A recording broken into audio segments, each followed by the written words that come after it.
You have to make a decision. It is time to get up. Get up! This will still be a tight race. We're not going back!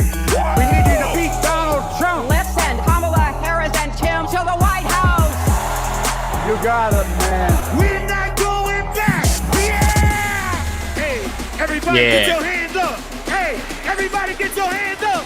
Hey, everybody get your hands up! Now, say, we're not going back! We're not going back! We're not going back! We're not going back! Donald Trump is an Every time I watch this video, I see something new that I missed from the other 50 million times we watched it. Like the white thing is dancing. Bro, all of these songs. All of them. Yo, Tim got that Diddy version of Baby stuck in my head. Oh my god.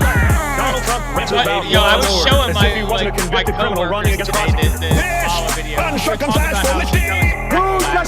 was like, yo, you ever seen, or it was no, Everybody get your hands up! John a while, and they're like, Everybody get your hands up! and I was like, Everybody get we're your not hands up! going back. And they're like, where was that from? And I was like, y'all don't remember, do you? I was like, come outside. I was like, and I pulled up the video. I go, yo, check out how somebody remixed this shit out. They're like, yo, that's Okay, let's get to business.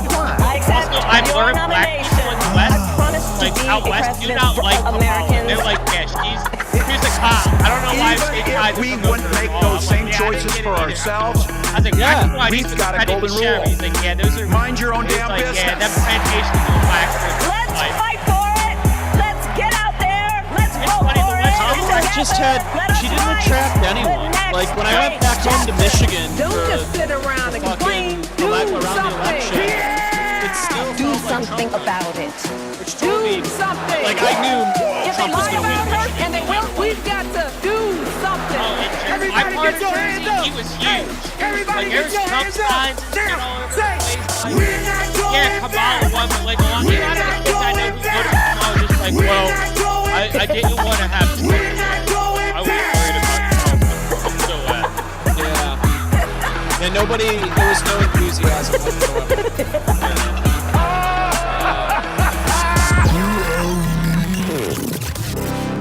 we got kicked out of Rumble for some reason. Now listen, if you have not subscribed to Rumble. YouTube channel, do it right now. Do it today.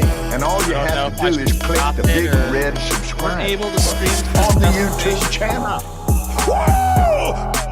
Is this their way of getting payback on me for selling my shares? Oh no. Bring that fat ass over here. I wanna get it in my mouth. I wanna get it in my mouth.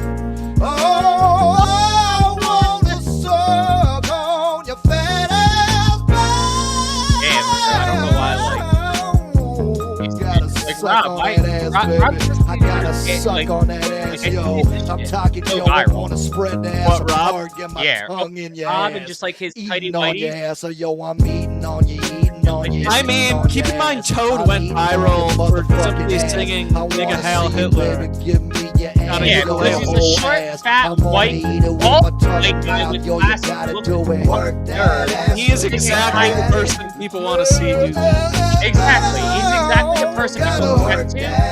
And like, everybody's like, oh, he got canceled. Like, yeah, his HR department definitely saw that because if 6 million people saw it, somebody in his company saw it and reported him to people. Yeah, he got canceled. Like, bro, what did you expect when you went viral?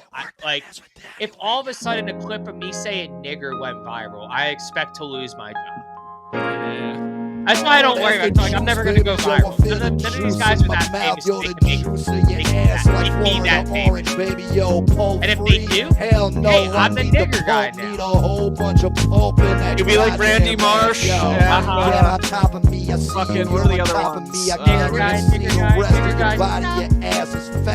Then you're sitting down, baby, on my face. I'm sucking your pussy and your ass in the same place. You gotta work that ass for daddy. Oh, oh, work that ass. Gotta work that ass for daddy. Your ass is mine, bitch. Your ass is mine. Gonna suck on it. Gotta work that ass for daddy. You gotta work it, baby. Gotta work it good. Love the ass. Gotta work that ass for daddy. You gotta work that ass in place one time.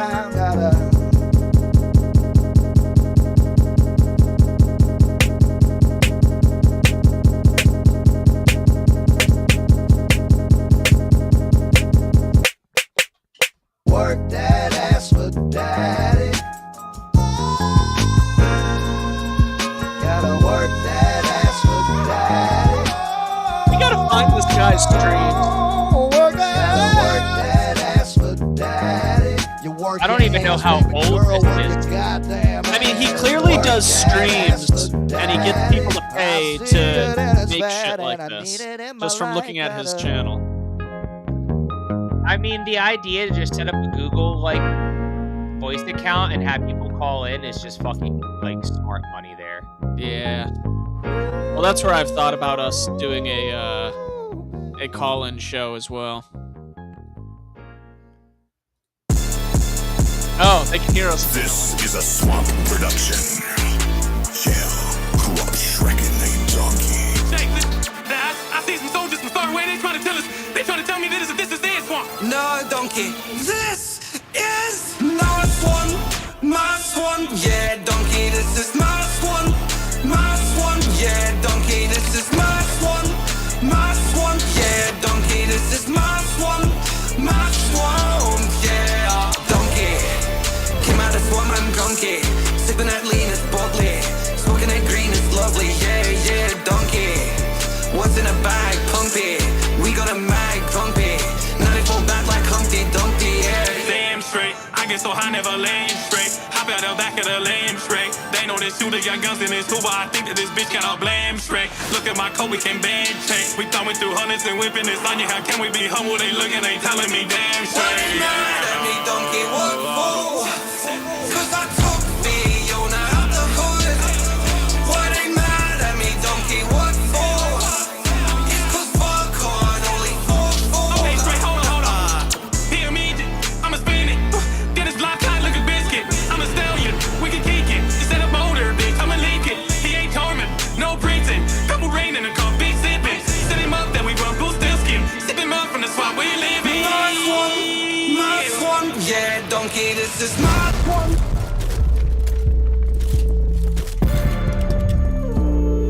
Come, straight home. My swan, yeah, donkey, this is my swan. My swan, yeah, donkey, this is my swan.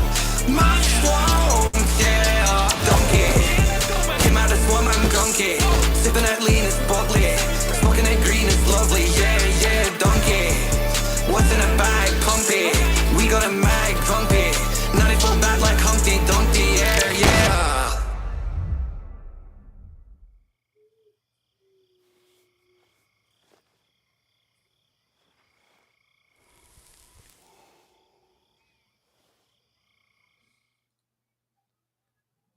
All right.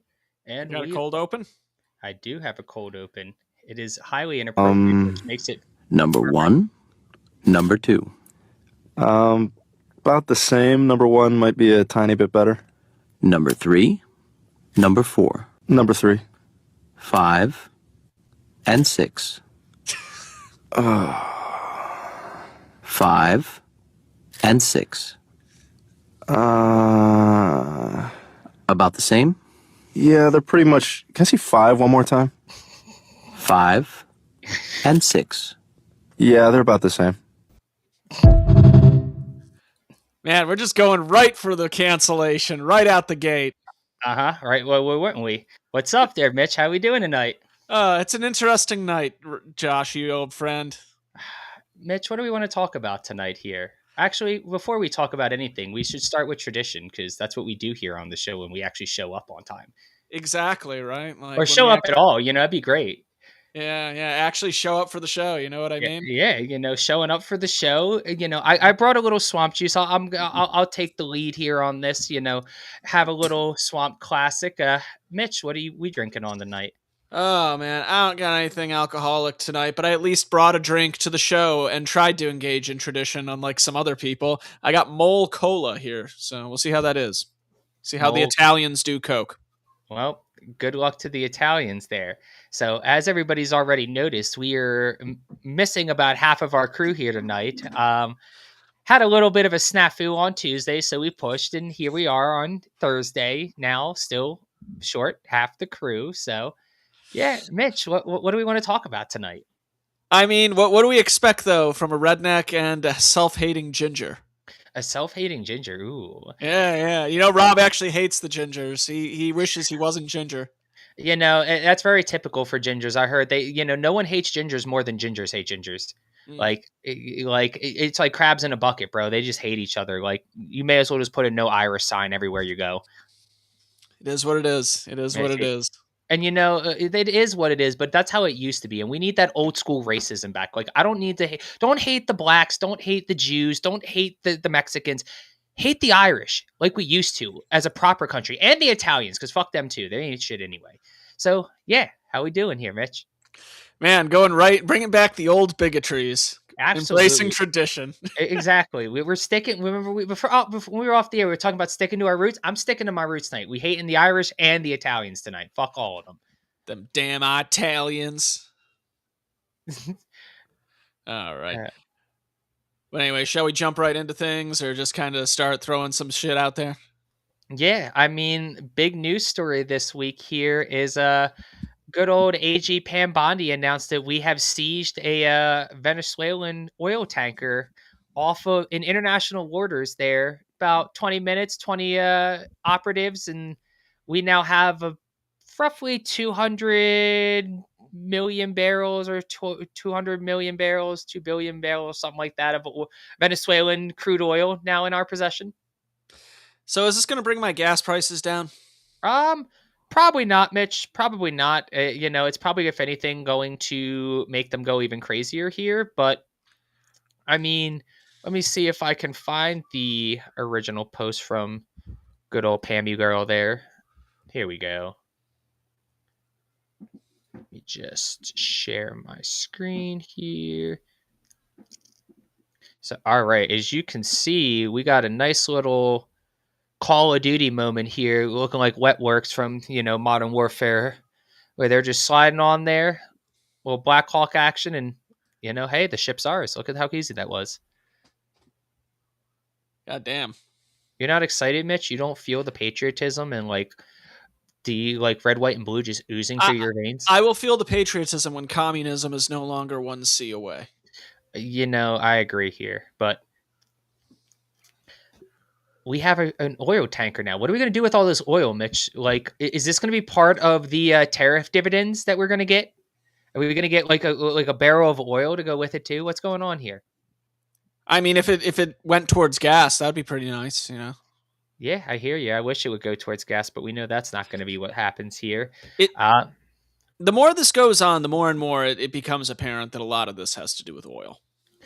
I mean, yeah, not for nothing. Like, something to think about here is back when Hugo Chavez installed communism into the country back around 2006 when he won his election, they seized a fuck ton of American assets and American and British oil company assets out there and nationalized them. So, I mean, technically speaking, that was reality grounds for war at that point. It was very lucky on Venezuela that the Americans were focused on the Middle East at the time. Same thing with the British for the most part. So we're like, yeah, we don't really care. We'll circle back. And this is honestly, in my opinion, this is just us circling back around to something that we left on the back burner for way too long. Honestly, this is going to help fight the Mexican cartels. This is going to help fight the Colombian cartels. It's going to help fight the Venezuelan cartels because, the biggest money maker for Venezuela is their oil. It's their biggest natural resource. I think they have the biggest reserve of oil in their possession outside of Saudi Arabia. So, I mean, the IMF kind of put them in this big ass hole because they, loaned the shit out of them and let them use their oil as collateral and backing. And that's why Chavez nationalized it. But here we are. And, now they're going to get a face full of freedom and we're going to blow up their fucking country. It looks like. So, do you think this is going to escalate into something like crazy conflict down there? My theory is what Trump is trying to do is he's trying to scare Maduro out of power. If I could get rid of him and not have to invade, that would be the best case scenario. If I had to guess, Trump's trying to get him to flee so that then he can install that one Venezuelan woman they just gave the Nobel Peace Prize to. I mean, that's kind of been the goal for a while here. And I mean, the fact that she slipped through 20 different military checkpoints, was floated out on a wooden boat to another country, and then flown from their airport to fucking, receive her Nobel Peace Prize just shows me either how incompetent the Venezuelan military is to not catch them, or B, shows that this was all allowed by them because they don't really care. Well, I obviously I don't know many people in Venezuela, but I have known people who either had family members in the Venezuelan military or stuff like that. And, it doesn't really sound like everyone, even within the military, is completely on board with the whole, communism thing. Like even the coup with Guaido, a lot of that relied on a specific part of the military just saying fuck it and trying to rebel against Maduro. Yeah, I mean, the idea is always is conquer the enemy from within. It was actually something, Genghis Khan came up with, like, if you get them from internally, if you can find a weak point, you can make them implode. And that is a lot more significant, because if they, they burn themselves out internally, you're not sending your own troops in. You're not fighting any wars, kind of like you mentioned here, which is not it is probably the biggest deal. But I mean, Trump's already talking about striking them on the land. And realistically, we have so much missile and artillery firepower that we can send their way. Like, I think right now we have like a quarter of our naval forces in the Caribbean right now, right off the coast of Venezuela. Could you imagine the like naval bombardment we could do on their country and never have to set a boot on the ground? I mean, that would probably be the best case scenario, and I'm sure that's what Trump would prefer, because wars aren't cheap. No, wars aren't cheap, Mitchell. Neither is shock and awe campaigns. But guess what? You ever heard of a shock and awe campaign? Oh, we've seen it. We've already seen them already with Trump this time around. He had his little shock and awe campaign in Iran and Yemen. Oh man, I'm talking like, yeah, that was some shocking and awing shit. But let me tell you what, not really Desert Storm, but Iraqi Freedom. When we went in there and we fucked up Iraq, just tomahawk missiles. Could you imagine just being a Venezuelan? You got no fucking water, no food. You don't have electricity. You don't have fucking like indoor plumbing. You're shitting in a bucket and you're just getting fucking bombarded by tomahawk missiles for days. Artillery fire for days. Like, theoretically speaking, would we even need to put boots on the ground? No. That's what I'm saying here, dude. You can Reaper drone the fuck out of these people until they give up on their own. Because what's going to happen is that if you beat up enough on this country, their people are already poor, impoverished, destitute. They're going to want to overthrow Murado, fucking Macarena motherfucker over there on their own. You're not going to have to do shit. You just keep bombarding them and you just keep being like, it's because your president won't concede the point. Your president won't concede. Your president won't leave. And they're going to go, hey, if this is the problem, like, it's a very Hoppian idea. Hey, we have a problem. This motherfucker, if we get rid of this motherfucker and physically remove him, so to speak, from Venezuela, we stop getting fucked with. You know what they are all going to start to do? Try to physically remove him, so to speak, Mitchell. Would that not be the most rational outcome? It would, and it's kind of something to bear in mind with what we've been talking about, the slowly developing Latin American spring that we've been watching. We saw Bukele in El Salvador. We saw our boy Javier Milei down in Argentina. Now there's that one center-right guy who got elected in, I think it was Bolivia. So it seems like a lot of things are changing down there, and let's just say the CIA is a lot more subtle in some areas as compared to others. Mitchell, are you saying that Venezuela is going to be our Libya? Oh man! Did we connect the dots now? Oh man! Argentina, that's Egypt. Venezuela, Libya. Gaddafi, Madrado. What's the difference there? Both of them are going to end up with an AK up their ass. Literally and figuratively. Yeah, the bayonet always goes up, except Assad. Assad escaped the bayonet up the ass. Assad just be sitting at home playing Xbox now. It's crazy. Yeah. Is the new dictator in Syria laments not being able to shove a bayonet up his ass. Well, that's tragic for that dictator, but I mean, Madrado is in a great position right now where you can either die the dictator of Venezuela, or you can try and flee as not the dictator and probably still die. And all this shit about like Trump being like, you need to leave and setting deadlines, this is all nonsense. They know exactly where he is, what he's doing, who he's talking to, where he's eating at.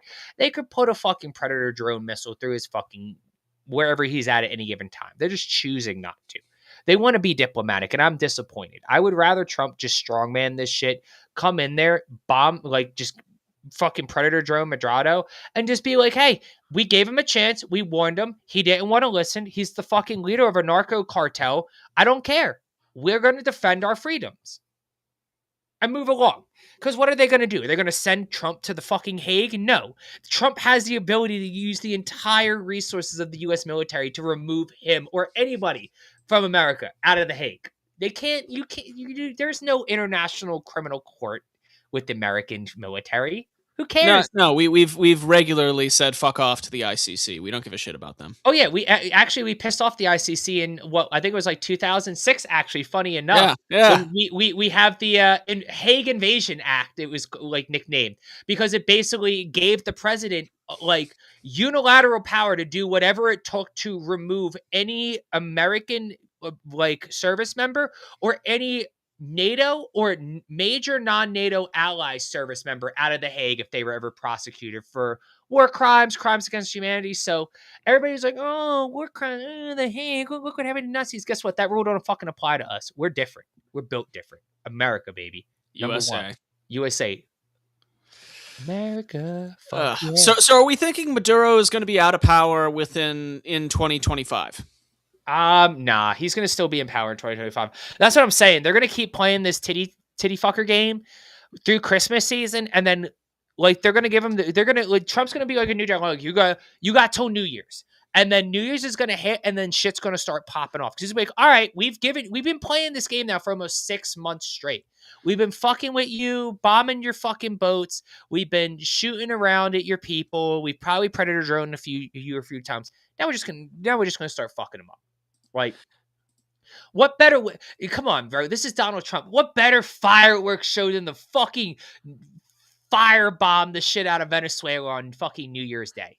Oh, he'll do something. You know he will. Well, I bring that up because I was looking at Polymarket, and the two biggest bets currently going around for these two are will he be out by the end of 2025? Which world leader will be out next?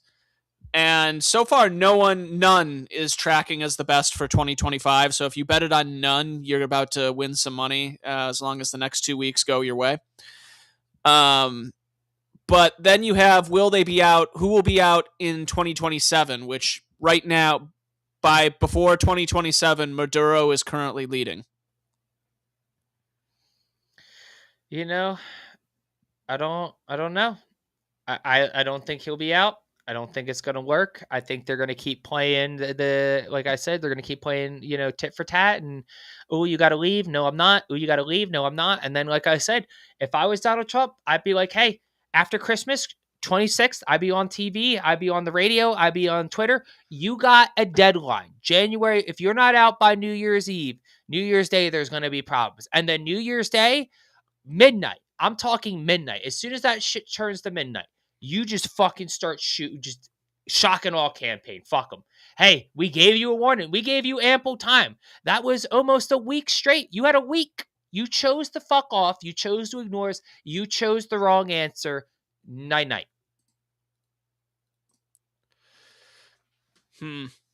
Yeah, I really don't know what to think about this because Venezuela feels like one of those regimes that it's been there my whole life. So, I can't really see it going this way. And they've done all these things over the years to try and get rid of them. But it seems like Trump is really promising hellfire on them. I feel like if he does end up staying, you're going to have to see like some form of like a North Korea situation. You know what I mean?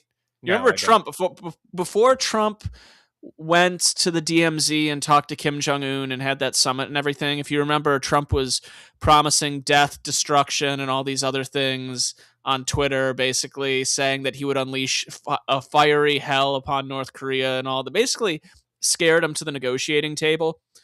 Part of me wonders if that's what Trump is trying to do here as well. Okay, well, let me ask you a question, Mitchell. Kim Jong-un is technically a a world leader with nuclear power. Correct. Venezuela, Maduro is not. Why is Hugo Chavez Light trying so hard to stay in power and fight back when Kim Jong-un, who was a nuclear power, just kind of was like, yeah, let's meet, let's talk, bud. Yeah, I mean, there is that too. Do we want war? Is that what we want? Do we want people dying? Like, does he think he can take us? I don't like. I'm not understanding. Like, so how do you think this would affect the Mexican cartels, though? Like, that's the thing that I keep on hearing with all of this, and I have failed to see how this would affect the cartels in Mexico, at the very least. Okay, so you know how people talk about how fentanyl is produced in Mexico, correct? Yeah. Okay, so they have to get chemicals from China to do this. So what generally happens is because Venezuela is a communist country, China is a communist country. Guess who imports all that? Because they have a great relationship with China, and both sides can look both ways on that.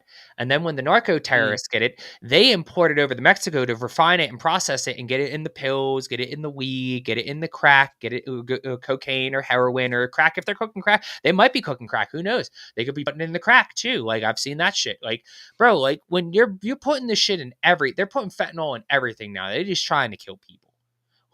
So I mean, reality is that, you know, if we were to shut down Venezuela, is it going to stop the fentanyl trade? Absolutely not. I don't want this to be misconstrued as we're going to end fentanyl tomorrow.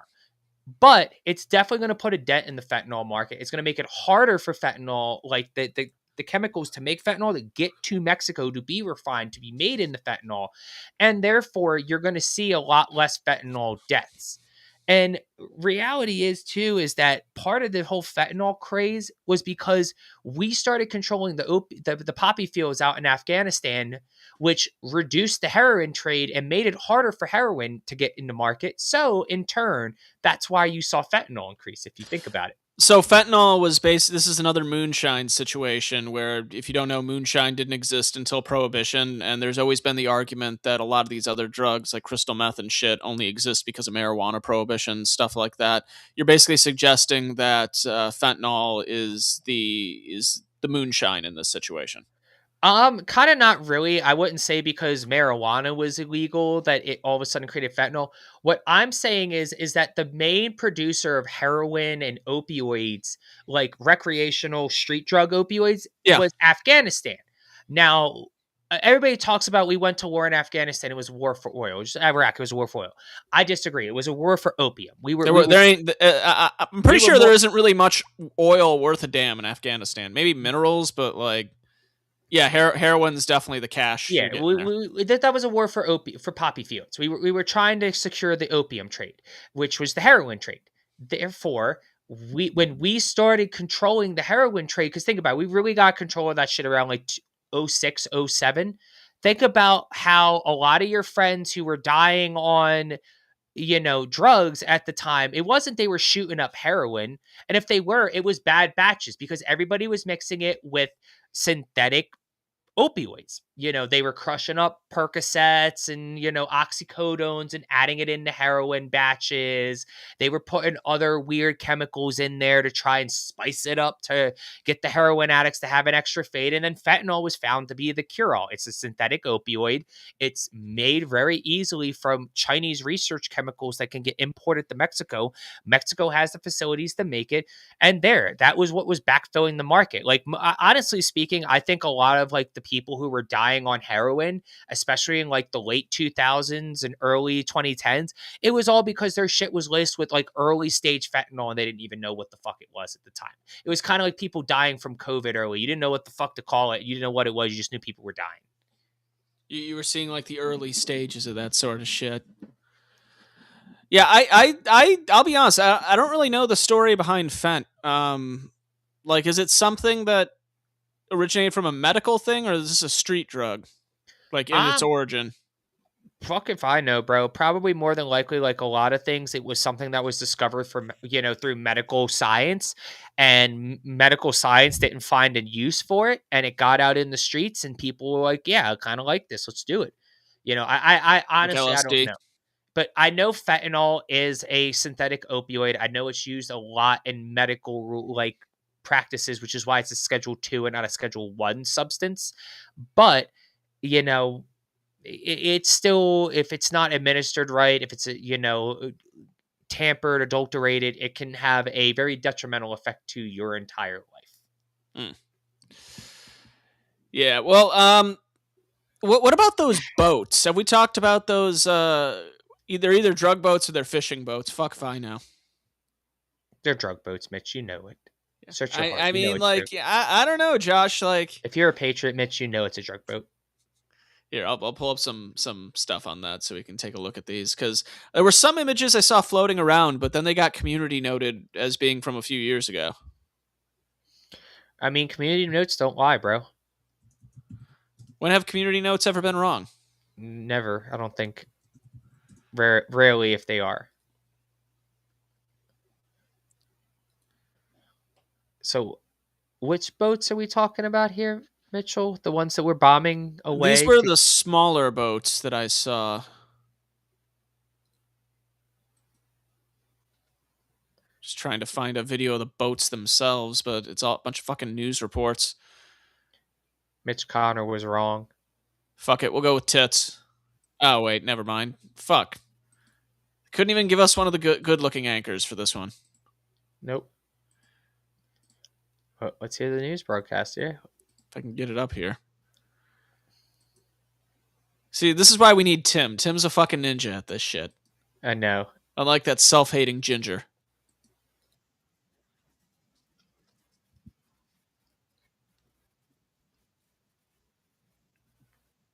Hours after Admiral Frank Mitch Bradley briefed lawmakers on a series of strikes launched September 2nd. Real quickly, I just want to say that bald dude, you know how we said Hegseth is a fucking gangster? That guy also looks like a fucking gangster.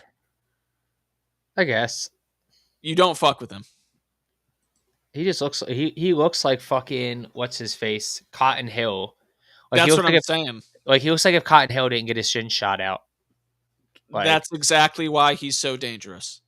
Oh yeah, because he killed 50 men.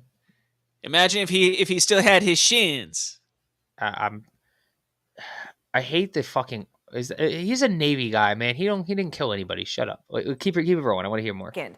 The initial attack left 2 survivors. Bradley ordered a follow-up attack to take them out, but the admiral denied there was an order to kill everyone, according to Senator Tom Cotton. Lawmakers were shown footage of the strikes, and 2 sources familiar with the contents of the videos say survivors there were waving overhead before the second strike. One of the sources said the action could be interpreted as the survivors either calling for help or wanting to wave off another strike. CBS News national security contributor Sam Vinograd joins us now. So, Sam, if there was in fact no kill order, as Admiral Bradley says, does that change the issue at hand? Pause. Well, Lindsay, I think we have to back up and just realize. What's up? Left absolutely would. Look at them honkers. One on the right, maybe I'd have to spend a little bit more time with her. She seems cute, but she also seems like she's gonna slaughter me in my sleep. Yeah, the left, those are some big jugs. She's got that nerdy like them shits are thicker than zoo glass, bro. It's crazy. Oh, she would be a hot fucking librarian. Oh yeah, but okay, so I don't care that we kill narco terrorists. They deserve it. Bad people. Remember, Mitch, we have these conversations all the time on the show about bad people deserve bad things to happen to them, and I don't feel bad when they do. Yeah, that is the same kind of concept there. I don't feel bad when the narco terrorists get their shit blown up. I don't feel bad when the drugs get sunk in the ocean and float away and go for free. I don't feel bad that some shithole third world country is getting fucked up because they won't comply with some simple requests from the United States. These are very simple things that you can do to not get your shit fucked with, and you just choose to do it anyway. That's on you. I don't even care if you're a fishing boat. Too damn bad. Shouldn't be in there anyway. These are known drug fucking, lanes. And if you were a fishing boat, you would have a lot more fishing equipment and look like a fishing vessel and not like a narco terrorist boat filled with drugs to be sent to a drug processing facility or to the streets of America to poison our youth.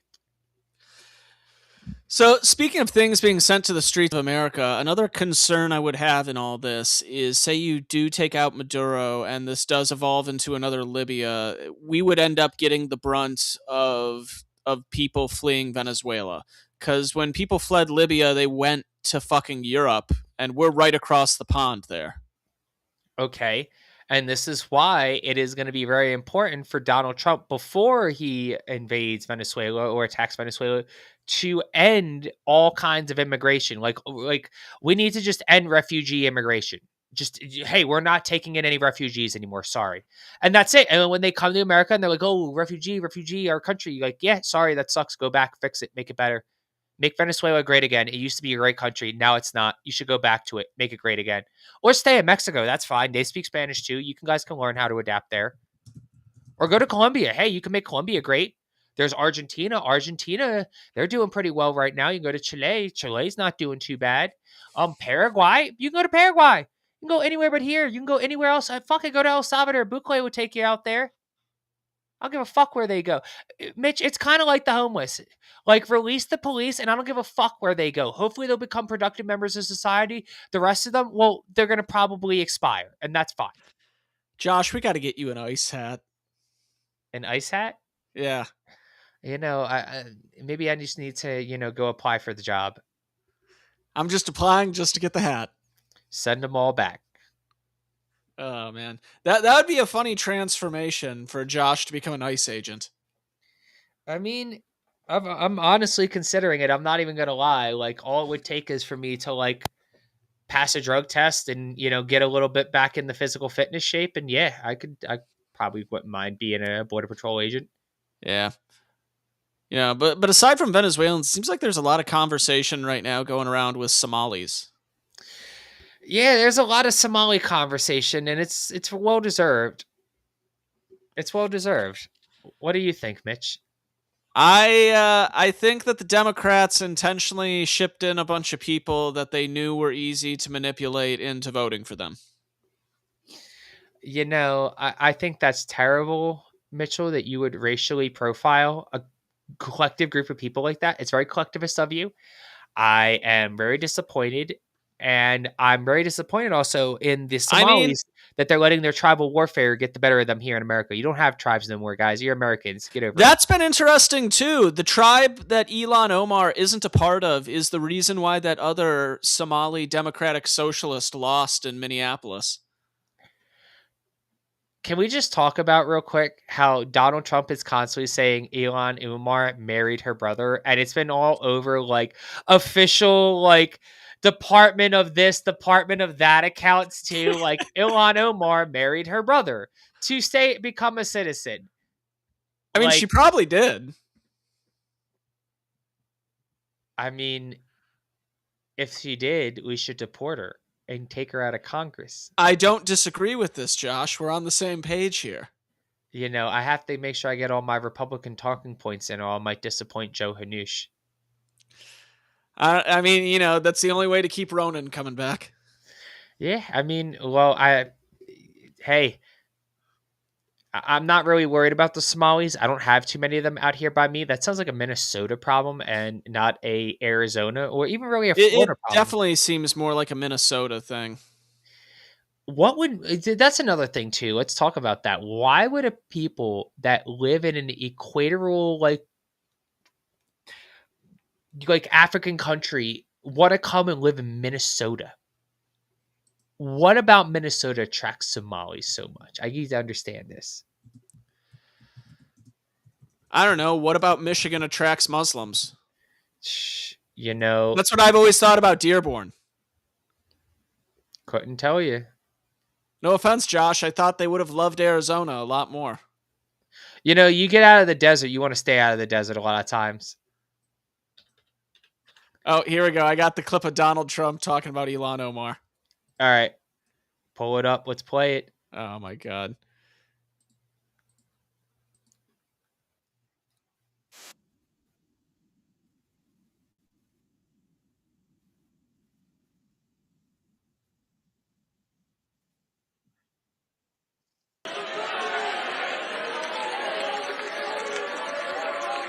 We got to work on this a little bit. I love this Elon Omar, whatever the hell her name is, with the little turban.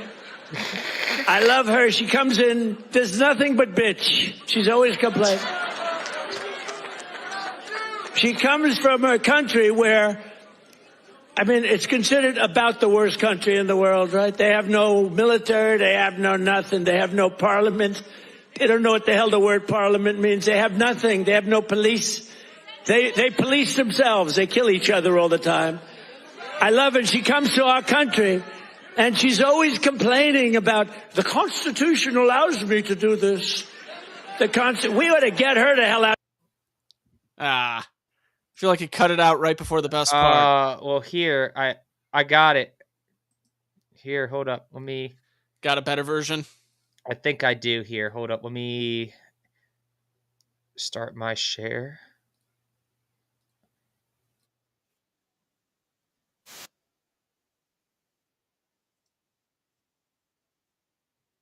With one of the dumbest governors ever in history. If Donald Trump married his sister, here we go. They have no military. Here we go. Parliament. They don't know what the hell the word parliament means. They have nothing. They have no police. They police themselves. They kill each other all the time. I love it. She comes to our country, and she's always complaining about the Constitution allows me to do this. We ought to get her the hell out. She married her brother in order to get in, right? She married her brother. Right. Can you imagine if Donald Trump married his sister? Beautiful. She's a beautiful person. If I married my sister to get my citizenship, do you think I'd last for about 2 hours, or would it be something less than that? She married her brother to get in. Therefore, she's here illegally. She should get the hell out. Throw her the hell out. She does nothing but complain.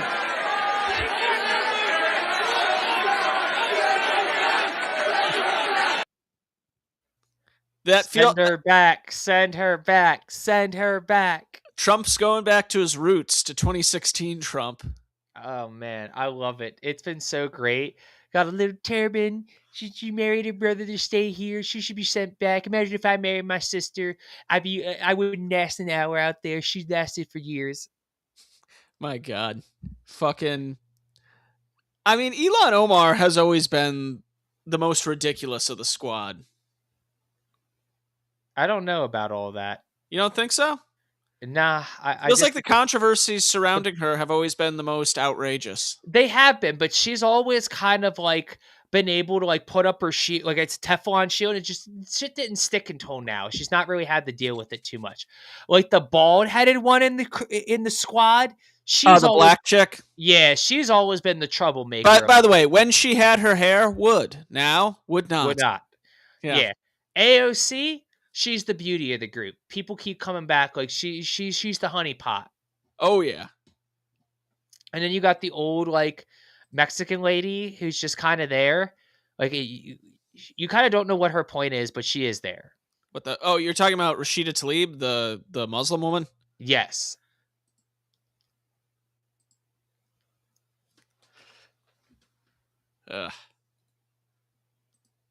I'm just saying, man. Like you're on to something. That's what I'm saying. Look at this. This is totally real, not AI. Mitchell. No. First off, I'm gonna remove this real quick. Second off, here, let me bring us both back to normal size. Actually, you know, fuck that. I'm gonna bring me up big because you just lost your privileges here. Let's talk real quick here, Mitchell. You can't take away the power from me anymore. I now have unlimited power on this show. Mitchell, I can always take the power away from you. Don't play this game with me. What the fuck are you doing sharing that AI slop on this show with us? We constantly share AI slop. Mitchell, I thought you of all people should be the most anti-AI slop of us all. And here you are sharing AI AOC slop. I mean, the sloppiest of the slop. You told me this was all going to be random shit today, so you know I literally have just random shit queued up. Mitchell, I am not only hurt, I am offended by your AOC slop. This is just terrible. Don't blame me. Blame the Daily Sneed. The Daily Sneed. I don't know who the fuck the Daily Sneed is. Fuck him anyway. You sneed for your snood. Fucking Dr. Seuss ass motherfucker. Fuck him. Man. No love for Sneed from Josh. There you go. See, El Barfo gets it. He wants to seize those means and seize them hard. Are we still talking about the means of production? They're going to produce something. That's for damn sure. Yeah, no, the whole Somali thing, it's really, like, we've kind of talked about this with India and some of these other countries. They have certain morals that lead them to doing things collectively. It's kind of strange. And when I say collectively, I mean like clans or castes. Like tribes. Yeah, basically tribes. They form tribes, much like here in America, we have like regional like alliances or like. Well, the regional thing is all political, and because of big cities and stuff like that, oh really? Things are very individualized. Like we judge people a lot of times as individuals. You know, of course, you got like the woke people who say like, "Oh, but you know, whiteness or whatever," but it's more individualistic. Meanwhile, if you do something bad and you're from India and you're a part of a certain caste or a tribe or whatever, now that looks bad. It brings great dishonor to the whole tribe. See, but is it means that all you got to do is kill that person and you get your is it back? Oh, is that or whatever? Is that how you say it? Is it or is that? I don't know. I'm calling it. Is it? That's how I'm saying it. I don't give a fuck. Is it? They say they can Is come. it? Is it or is it not? And if it's not, if I'm not saying it right, well, that's fine. They can come take their is it back from me. Good luck, fuckers. I don't know. I've noticed that with like certain collective things. Yes. It seems like the next generation, though, once the ones who are born and raised in America, generally they start to pick up more on the individualistic side of things and end up being different. That's just something I've noticed as well, because that's why America's so great, Josh. We have an ethnicity that we don't even want to acknowledge. You mean the white people? No, ethnicity and race are different. Multiple races make up an ethnicity. Or can make up an ethnicity. You sound like a wokey. I'm concerned, Mitchell. That's just what it is. Why do you think you have like... Have you been eating your Wheaties for breakfast this morning? No, you've been eating the soy sauce. Terrible. I'm going to have to get you back on diet. The fuck? Ugh. No. What? Ethnicity? Because like ethnicity, you can have multiple races that make up an ethnicity. It's not always the case, but you know, America is just the only country that likes to deny that it even has one. That's because the ethnicities that were here we conquered and replaced with our own ethnicities. They've kind of, we've tried to integrate them. I don't know if they would say they have been or not. I don't know. Fuck if I know. You know, and that actually is a great top, you know, and Mitch, and that's exactly why is if you're going to integrate well into the society that is, you know, involving you, then you're probably going to make it. If you choose to fight back or in turn create your own alternative society, separate but equal or in that sphere within the society, it's probably going to reject you. So yeah, when you're talking about the tribal stuff, like, yeah, you go to India, they got the caste system, you act bad and you're in a lower caste, you're going to get shit on. If you're in a higher caste, they're probably going to look at by. Hey, if you're in the right tribe in Somalia, you're going to get favored upon. Whereas if you're not one of the favored tribes, you're going to get shit on. You know, that's the same everywhere. Hey, you live in the Northeast, you might get treated a little better than somebody from the Deep South or somebody from the Midwest. Like, we definitely look at regional locations and, like, where do you come from? Like, think about it, Mitch. You live in Florida. Somebody tells you they're from fucking Massachusetts. What do you think of them? Generally, I see them as a damn Yankee. You know, if somebody tells you, hey, I'm from Georgia, Mitch, how do you feel about them? They're from another part of the South, but, you know. Oh, look at that. They're part of your tribe. Oh, the one from the North, the Yankee is part of the Yankee tribe. See, it all connects. Have you ever seen the map about that? Which, it's like the 7 countries that exist within America. Yes, I've seen that map. It's very true. It's very true. This is actually like it was actually a good a great jump off point for normies when you want to have like the secession conversation. Is you bring up that map and you show them how like isn't it funny how all of these are so different and like how it really is true, and they'll look at it like yeah, it is kind of crazy, you know, like But that yeah. Now imagine these are all like their own country. Like yeah, that would be like they could still all function together like everybody. I'm like yeah, exactly. That's why you can have secession. You can have like no, you can't do that now. Hang on, I'm pulling up that map just so we could have that on here for those who haven't seen it. Okay. All right, there we are.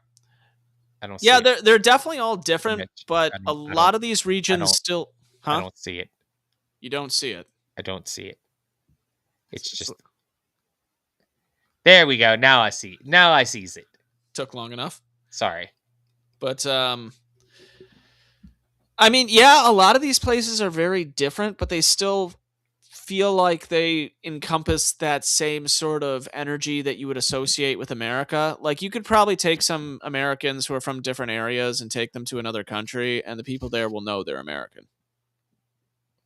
I mean, yeah, but like looking at this map, this makes a great reasoning for why we should eminent domain Mexico and Canada. Look at this. Hang on, let's zoom in here.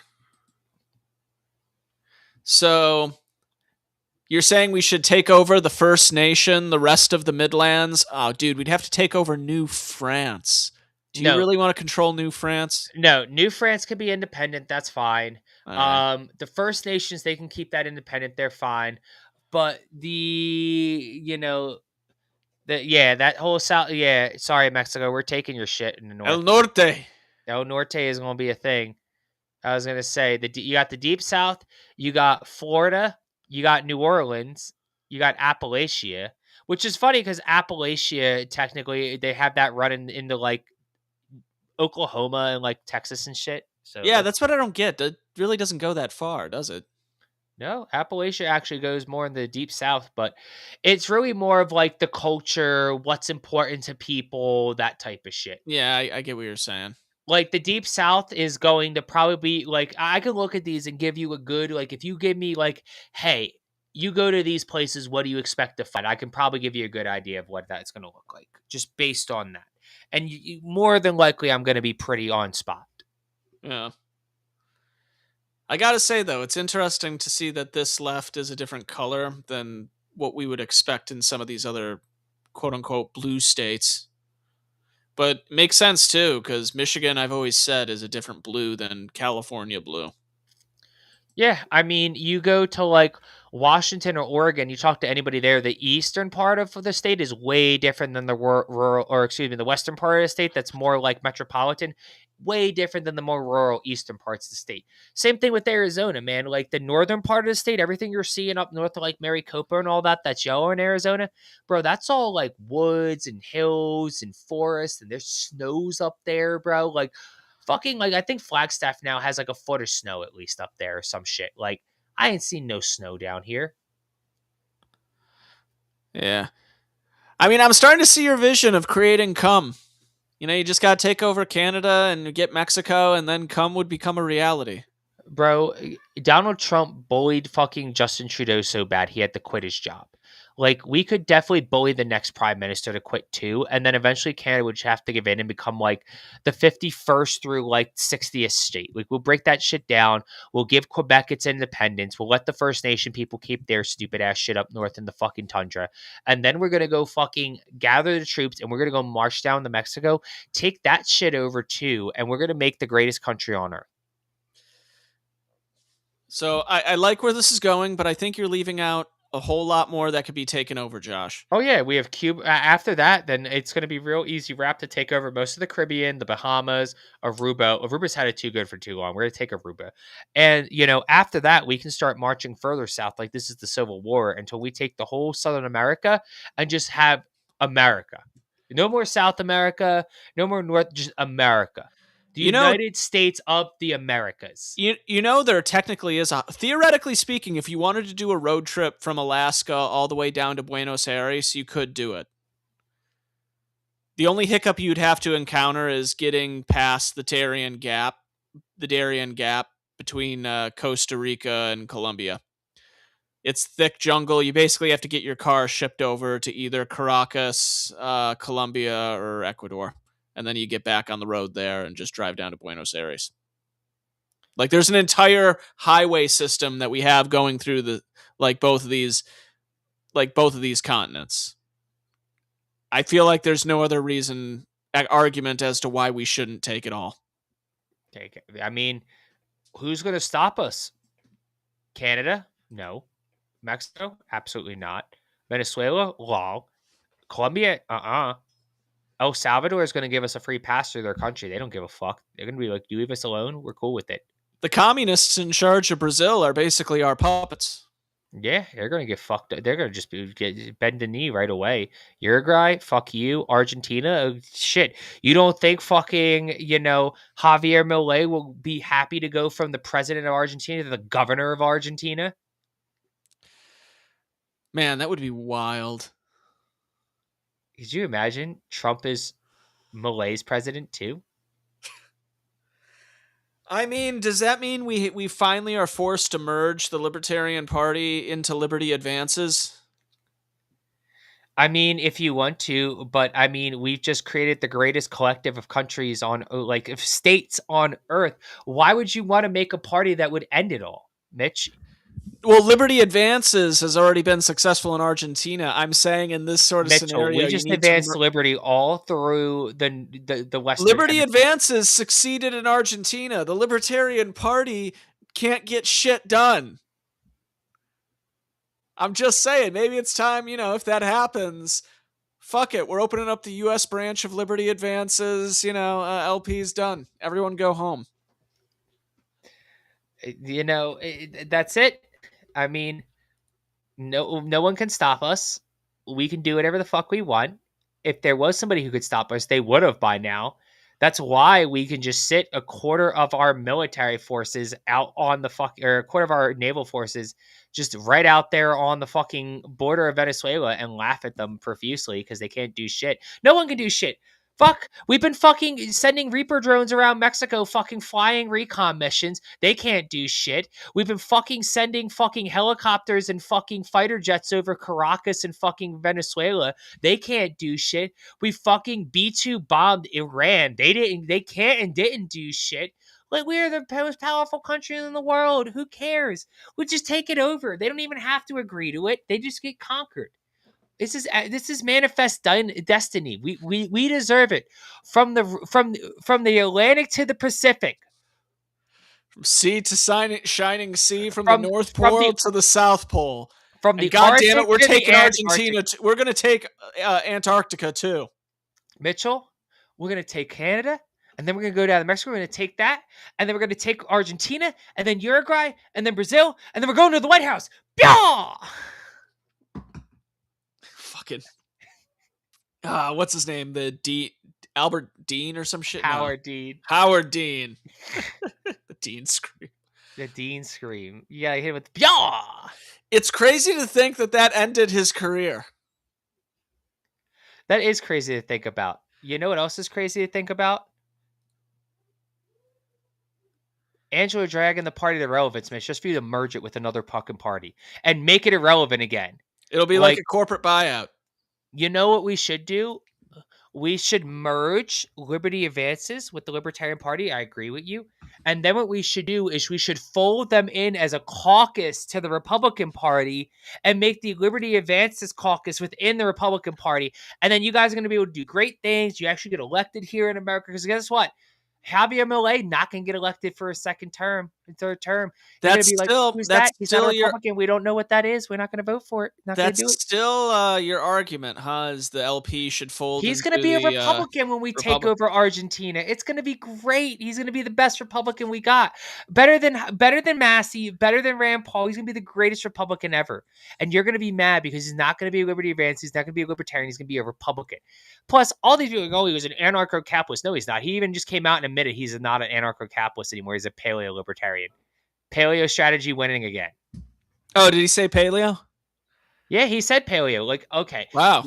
Yeah, I'm gonna go and find the interview where he's talking about how he is a paleo libertarian now, and people get confused, and that he used to believe in anarcho capitalism, but blah blah blah. Who the hell? The hell you want? Yeah, we don't take kindly to your types around here. it is working. It is working. We can hear you. Can you hear us?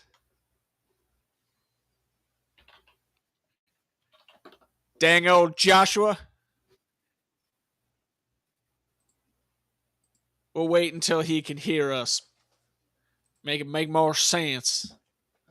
I can hear you. I'm just. I don't know, just trying to figure it out. But yeah, I don't know. There's definitely some CIA shit going on in South America right now, like big time, trying to flip like every country more into our sphere of influence. I mean, yeah, we're trying to. They're trying to flip everybody. Well. What is that? Well, what? Look who decided to show up. Why am I a redneck? That doesn't even make sense. I honestly didn't know what to go with. Okay. The first thing I thought of was the Tim Crosby compound. Okay. The good old compound we no longer have here in Lakeland, Florida. It's been shipped across state lines. Yeah, the Crosby compound is now in a completely different location where we have never been. That's right. Well, you can ride along with Rob on the way up here, and then we can all ride up to Michigan together. Yeah, maybe. Cheaper than a plane, and you get to bring stuff with you. Yeah, it's true. It's true. There's less you can bring on a plane. That's right. Oh, man. Last I heard, you guys were going to come all over the Northern Hemisphere. Yeah, we were talking about making cum a reality. Yeah, I heard that part, and then I was trying to get on. Yeah. Speaking of cum, while he's looking for that clip, did you see that Bonnie Blue got arrested in, what was it, Malaysia, Indonesia? That's a great segue. Yeah, I did. Yeah. To answer Joe's question, I think it's called like Early Times or something like that. Some kind of whiskey bourbon. I don't know. It's pretty good. And as far as my review goes on the what was the Conor McGregor one? I forgot what it's called.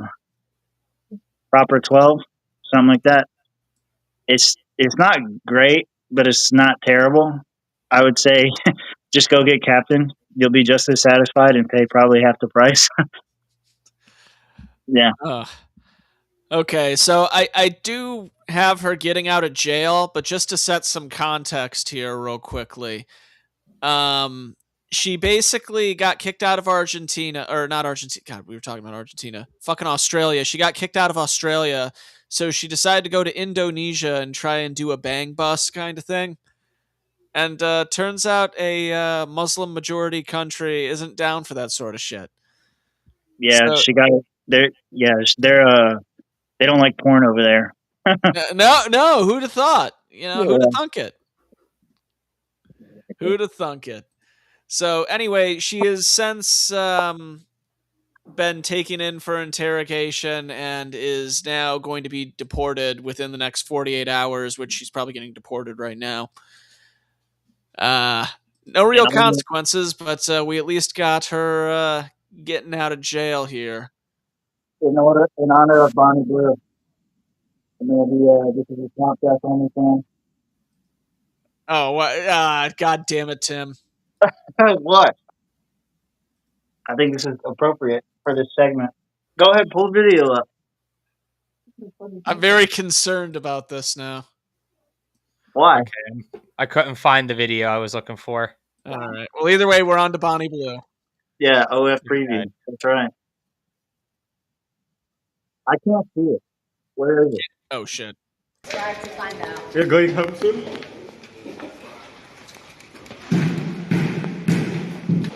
Is that her getting on the bus? I guess this is her being brought in for interrogation. Or she's probably being released. Or released, yeah. Dude, a month from now, you're gonna get a video from her. Bonnie Blue fucked 15 Indonesian prison guards. Probably will.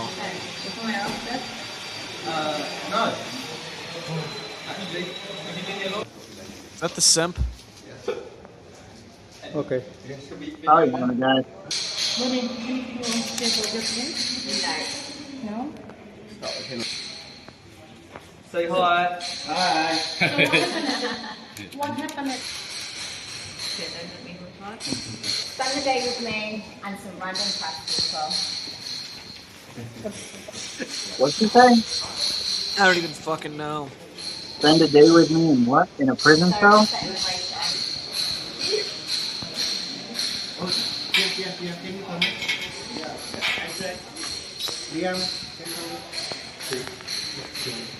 By the way, Josh, I just want to say, I do think you're right, and she probably is a dude. Who, Bonnie Blue? Yeah. Yeah, she's I'm a right. dude? Yeah. I'm always right. Even when I'm wrong, I'm right. That is like an old reference on this show. Yeah, so... What, did they like catch her at customs at the airport or some shit? Yeah, because she's getting deported. Hey, Mitch, where were you when this was being filmed? Where was I in Bonnie Blue's film? Where were you when this was being filmed? There's an allegation made in chat, and if you can't prove your location, if you don't have an alibi, where was I when when this was all being filmed? I was safely here in the state of Florida, not in Indonesia. I have never been in the Pacific. I've never traveled anywhere in the Pacific. I've never even been over to the Pacific. Well, either way, neither of us are going to be able to watch it because porn's banned in our states. So, oh, you poor child. Did Tim finally figure out VPNs, or is Alabama somehow not one of those states? What are you talking about? He's the one that said you can't watch it. Yeah. Yeah. You can watch it. Yeah, out of state. Brandy's looking at me very accusatory. Yeah. And we watching the Bonnie Blue pornos. Gross. Not in God's country. Not in God's country? God's country is all the way out here, bud. You're a long way from God's country. Y'all don't know where to go? Listen, while you guys were talking about AI AOC and Josh was getting all super offended, that was the first thing I said was wait until he finds the other videos. What has I need real AOC titties bouncing. I don't want the fake AI generated titties with the jiggle fucking physics. You want the real titties. Uh-huh. Yeah. You know when they're fake. That's the thing. Well, the thing is they're not fake. They're just someone else's. Well, Bonnie Blue had a penis, and it's going to be a great day, like kind of like El Barfo said. Can you imagine the day she announces that she was a dude after clocking like 10K schlongers in her? It would be the funniest thing. That'd be good. That'd be The a great amount night. of men who would just die, kill, like the amount of like suicides that would happen would be phenomenal. You're gonna see like a spike in male suicides globally. What do you think the chances are that she goes like full, what's that girl's name, Mia Khalifa, where she's like, I want to take down all of my videos. I totally regret everything I ever did. Pretty sure that was her that did that.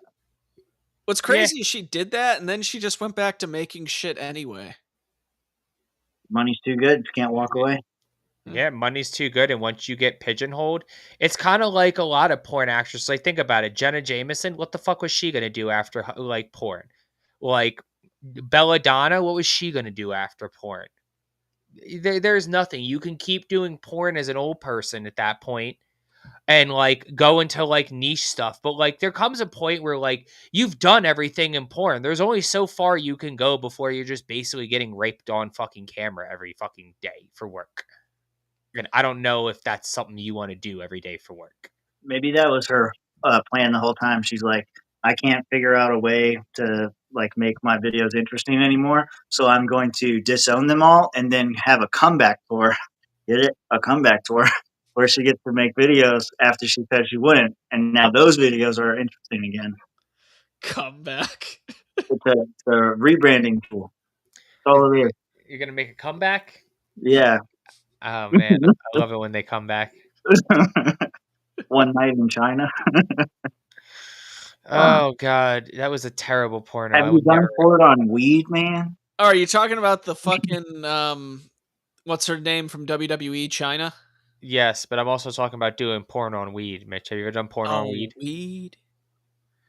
I haven't been in a porno on weed, so no. It's just like regular porn, but you're more tired. And not necessarily. It depends on the weed. Number one. Number two. Yes, Joe. If you have to ask, yes, I have.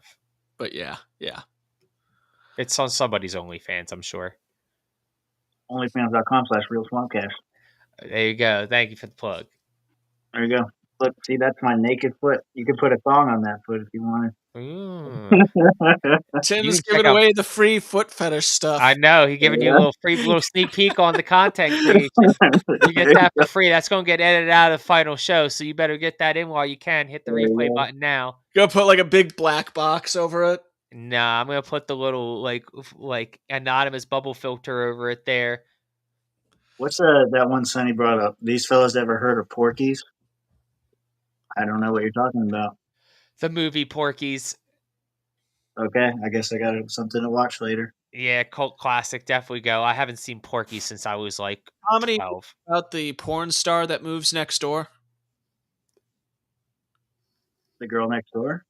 No. There was a comedy movie I saw on like back in the day. Comedy Central would play like a bunch of like really old niche comedies from like the 70s, the 80s, and the 90s. And I remember there was one where like a girl, like a porn star, like a former porn star, moves next door to like this teenager, and like the whole story is. It actually wasn't that bad. I just could never remember what the fuck it's named. Nah, I remember I can't remember the whole thing of Porky's, but I do remember Porky's was like a fucking like it was supposed to be like a southern saloon, and it was supposed to be like one of those like crazy roadhouse type of things. Like remember from Dusk Till Dawn? Yeah. I know the name. Yeah. Yeah, kind of the same concept with Porky's, like the titty, the idea behind like the titty twister, like Porky's has the same kind of concept, like girls, like whatnot, like a lot of dudes saw their first set of titties when they were a kid watching Porky's, the movie. Okay, I gotcha. It's one of those. Yeah, like Mario brought up in the chat here. He's like, my friend found his dad's VHS of that first pair of boobies I've ever seen. Like a lot of people saw that. Like for me, it was Slapshot. I saw my first set of boobies off of Slapshot. Yeah, I can't think of what it was. I don't know. Yeah, I'm also at a loss here. I can think of the first pussy I ever saw. Yeah. I was. I think I was like I was in the 6th grade, and I was using the internet browser on the PSP, and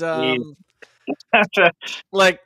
I just remember I opened it up and it was like this black chick and it scared the living shit out of me. Like the rest of the night, I was like, you seen that joke of like Family Guy when Stewie goes to look at the nudie magazine? He just like starts shooting the magazine. Like that was literally me. Mitch starts screaming, "Why are they purple? Why are they purple?" You know, what was that?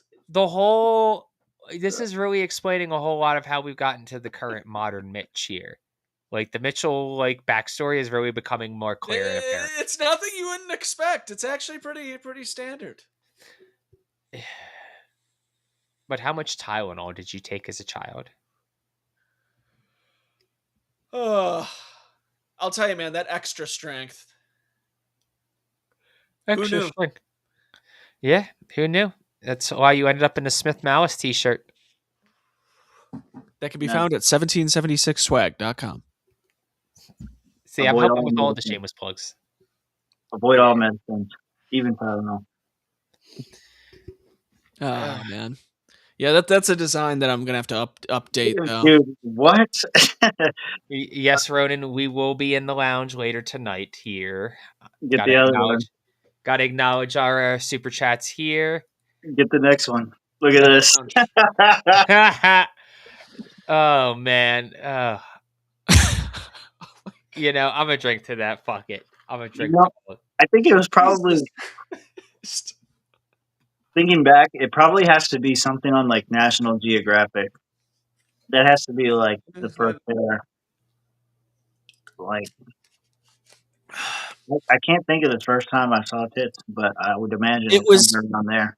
It was either Tori Wilson from WWE.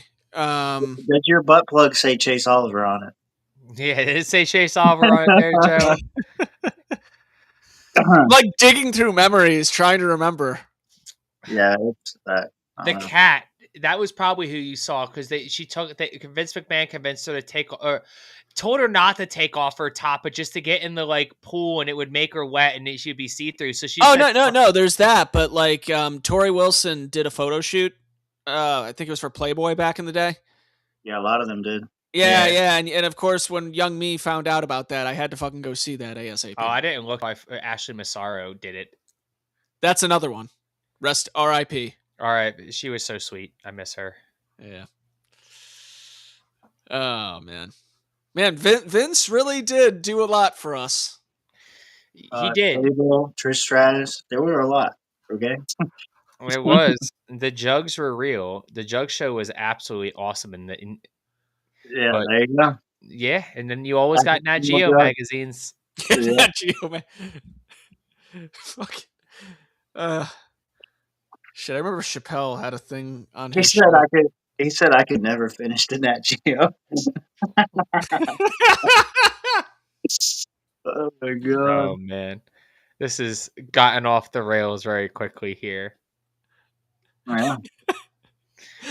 See, this is why we need Tim on the show. You know, it's a shame we're banned on Rumble right now because I remember one of the times we got. Yeah, Rumble's not letting us stream on there right now. Yeah, Rumble said we were disconnected. I guess we got in some Rumble troubles. Yeah, Rumble's not happy with me. It's just retarded. It's just retarded.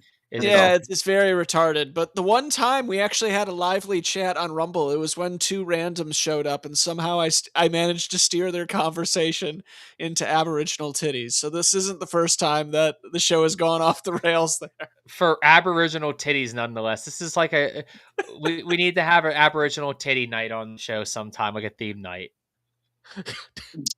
And what? Just show old National Geographic footage. Oh man, that'll be like we'll have a cold open with like one of the old National Geographic where like the long neck African chicks with the tits out. Mitch was getting excited. He's like, "Oh god, they're gonna find out about me." Oh man, get the North Sentinel Island videos and all that shit. You know, we can do it all. But yeah, this has been kind of a slow news week. Not a whole lot going on. Really, the only thing I had other than, that was really it. Pam Bondi and us, taking over the tanker. Trump called Ilhan Omar a brother fucker. And, here we are. So, boys. You didn't see, so there was the Fuentes and Piers Morgan interview. Yeah, there was that. Also, the Ellisons are going to war to buy Warner Brothers. Oh, yeah, that's right. Yeah.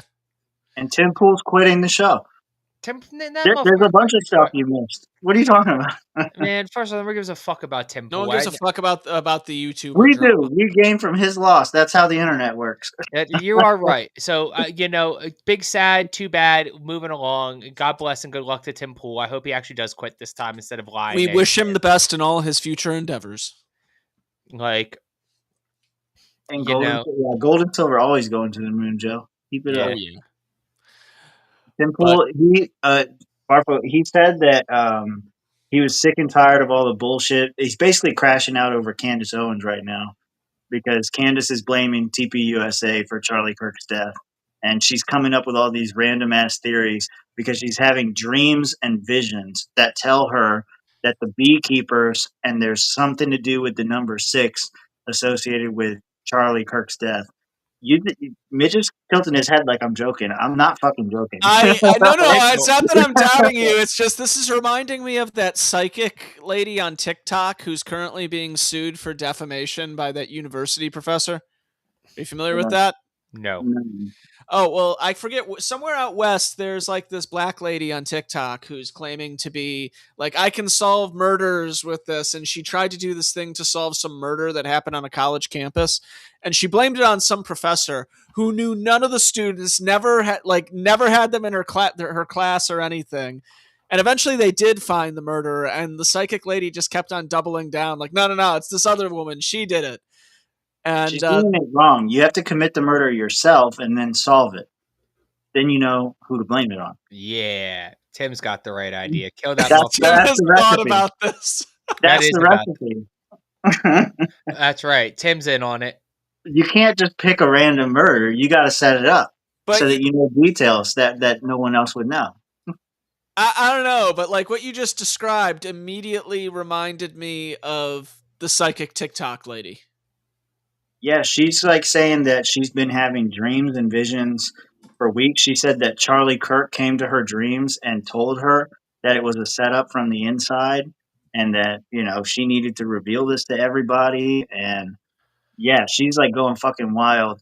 And then Tim Pool's crashing out over this, saying that she's like fucking insane and she doesn't have to deal with the shit that he has to deal with because allegedly somebody shot at his house. That was actually confirmed by the I police saw report. both. They did find that. Let me ask you a question. Well, the other guy was calling the wrong county. I got you. Yeah. That's all well and good, but as far as like this doesn't affect our day-to-day lives, yeah. No, not even that. For like, it makes like I really sometimes wonder if Tim Pool doesn't do this shit to himself or just like sets it up or just like makes it way too easy. Yeah. Like you're a pretty well-known alternative media like micro celebrity. You have a pretty big following who watches you. A lot of people don't agree with you. You've shown up in the presidential press pool before, which the national mainstream media has covered you being there with your bald ass. And you're like, you claim to have all this security and you do all this shit, but your house keeps getting shot at by people. And two questions come to mind is how is it with all this security, your shit keeps getting shot up? And two, motherfucker, why aren't you shooting back, pussy? Be a man, grow up some balls, grab what God gave you between your fucking thighs and go fucking shoot back. These motherfuckers want to kill you. Kill them back. Yeah, I mean, I don't know. To answer the question there, he's been doxxed a few times. Okay. Well, once that happens, you just get the. You can get that back. Once the crazies get the info, that's how you get it a few times. That's how you do it. You be the craziest motherfucker. They dox you, you dox them back. Be like, John McAfee. Exactly. You got to be the craziest motherfucker in the room. You want to John won everything he ever did because he was crazy. He was willing to be the craziest motherfucker alive. Like, Hillary Clinton wants to fuck me. I'm gonna send the entire State Department fucking like hacked laptops. I'm gonna steal all their secrets and I'm gonna expose them. Like, you know how crazy that was? Crazy, the craziest concept, and he could do it, and he did. Do you think he's still somewhere out there in the jungle? Mitch, we've talked about this. We know we want him to be. I know. John McAfee is never gonna die. He's alive. Sonny, shut the fuck up. Definitely not. Okay, he wishes he was John McAfee. Okay, and then I'm not John McAfee. I will not. I wish I was. I could never take I'm never gonna credit. deny. I wish I was John McAfee. I wish I was, but I'm just John not. McAfee had a great life. I would have killed to be John McAfee. That's just what I'm saying. Is like I would love to admit that, but it simply is not the case. I am not John McAfee, and if I was, I would have a way better life than I do right now. If I was, you'd know. But bingo. Just to wrap up the Tim Pool thing real quick, you're not going to stop crazy people from doing crazy shit, but I do think it's all performative from Tim. I don't believe it at all that he's going to quit. He goes through this like every year, it seems like, where it's like, oh, I'm just fucking sick of this shit. He even said it again. He's like, I'll go live in a van down by the river. You remember a couple years ago when he actually made the van?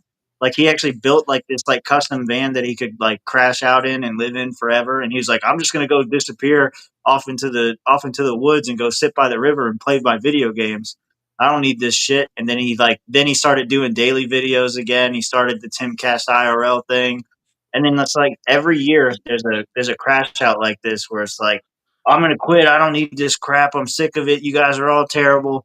It's the same thing. It's just that time of year. I don't think he's going anywhere. But it is. Usually this time of year is when he takes a break anyway. So like when he says he's going to be like the 19th is going to be the last one, I honestly believe that because like Yep. he's not going to return until like the 10th of January or some shit. Yeah, he'll be back before the Super Bowl, guaranteed. Yeah. And Tim's right. He does this like 2-3 times a year. You'll get like a thing like I remember when like I was in the Mises caucus. Like somebody be like, "Oh my god, you hear Tim Pool's going to quit his show?" And I'd be like, "What are you talking about?" They're like, "Oh yeah, Tim Pool's quitting his show." And I go and look it up and I watch the video and it's like very unserious or like obviously he's tongue in cheek. Like I'm quitting the show. I'm sick of all you. It's fucking annoying. I'm tired of doing this. It's a lot of work to not get any really thing out of it here. And I don't know if I want to keep doing this every day for you people. He will keep doing it because it's what he likes doing. Oh no, I know. He's not going to stop. Yeah. But it's like all those times Alex Jones said he only had 1 year left in him.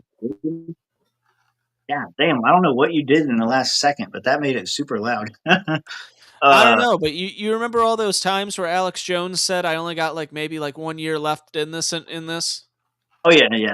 Especially when the lawsuits and stuff were going on. Yeah. He was like it was shutting down every day. He's never going anywhere. No. My question is like I don't know who's actually number one, but I keep seeing all these videos and reports that say first it was Nick Fuentes, now it's Candace Owens is the number one podcast in the world right now. My question is how long does that last? Because you can't be saying you're having dreams and visions of talking to Charlie Kirk and like you're gonna maintain your relevancy, like.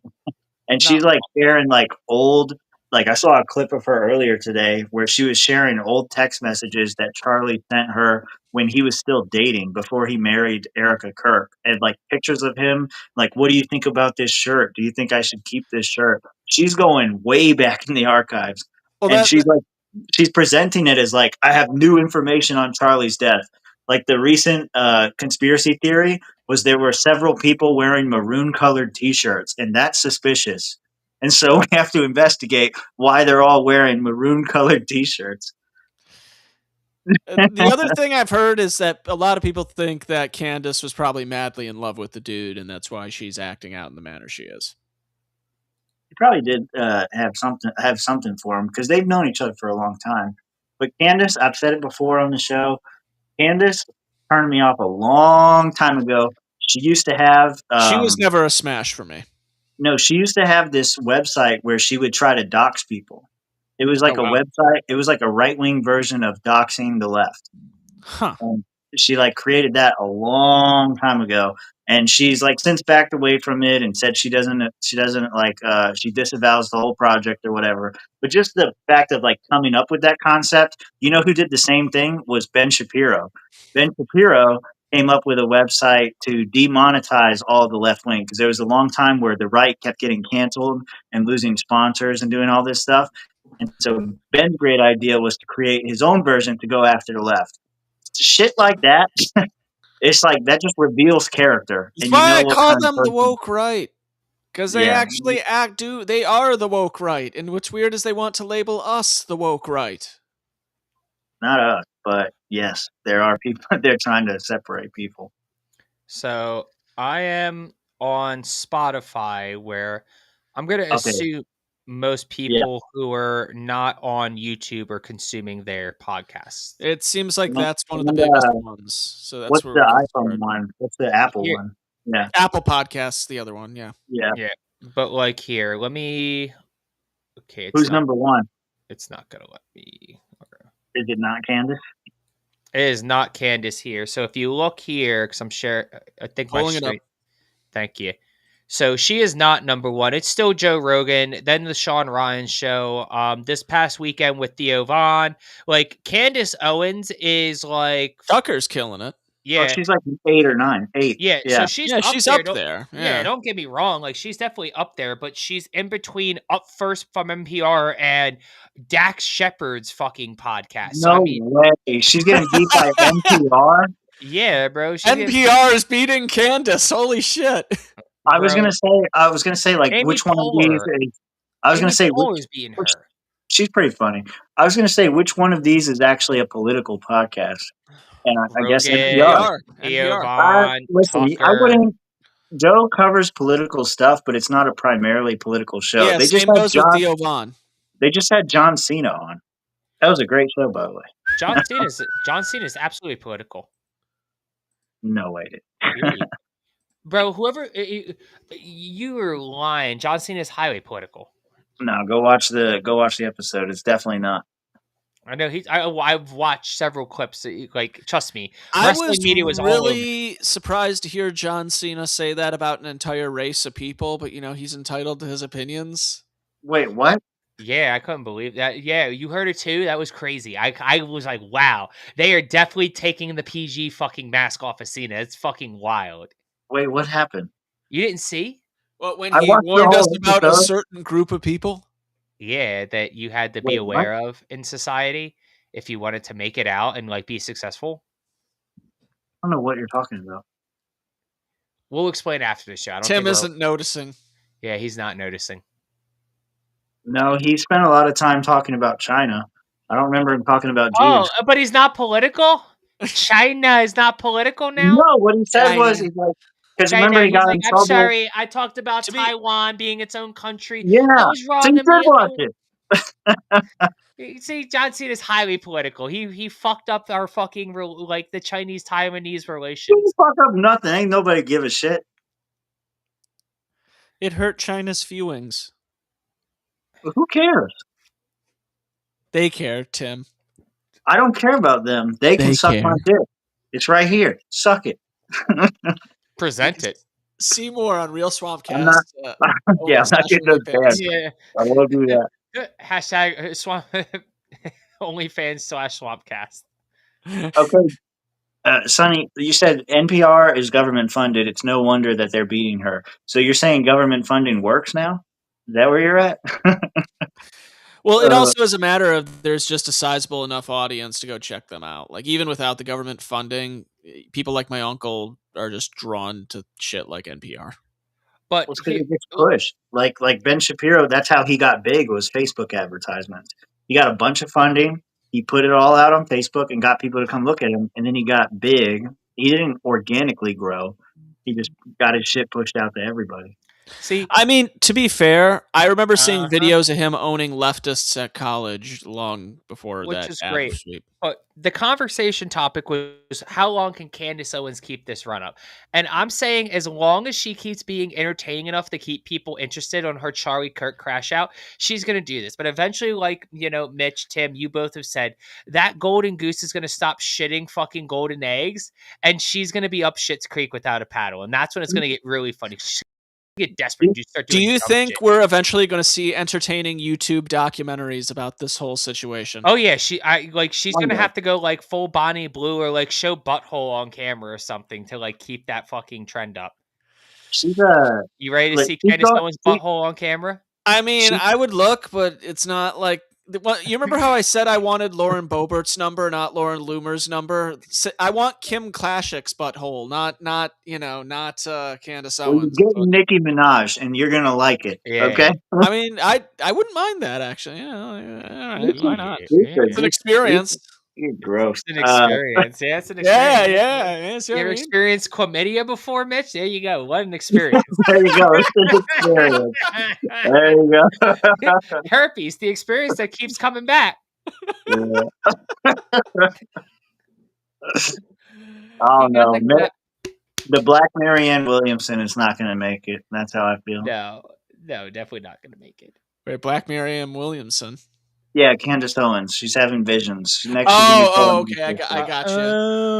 There you go. Let me see. Are we covering Nikayla on Black Powder? That's Eric Parker's podcast, right? Yeah, that's Eric and the boys. I mean, first off, we should probably do a joint podcast with them at some point because that was a lot of fun every time I've gone on their show, and I've been on there a couple times. So, highly recommend these guys. If you're not watching a Black Powder podcast, definitely check them out. Are we covering it? No. Could we do a review of it later? Absolutely.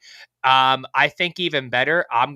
Nikayla's already agreed to come on the show again, so maybe the next time I'm hosting. Or it just dawned on me. Where's Steven? You said Steven was going to be on this episode. I did say that, privately, and now you made that a publicly announced thing that I didn't make public for reasons, obviously, because Steven isn't Because fucking you here. never asked him. Because I we did. asked Rob the last time he was on the show, and Rob You said you never asked him. You're goddamn right. I never asked him because I was waiting, and then I got busy. Like, goddamn, y'all just expect me to do things right away. I come up with a vision, and I'm like, "Hey, what do you guys think?" Okay, cool. Now I have this in my back pocket for later when I want to use it. And I was like, "Yeah, this was a kind of fucked up week anyway. If I would have invited Steven on this Tuesday, we would have never had him on here." So, yeah, Steven isn't here. I didn't invite him because this was not a great week. You can always do another week. It's not like the parody fucking project's going to end tomorrow. I really wanted You don't know that. You don't know that. You're right. I don't know that, but I'm hoping it doesn't because I really want to talk to him about When it it. ends, I have the best parody song. I do. I can't wait. But there's a ton of people that we should probably like.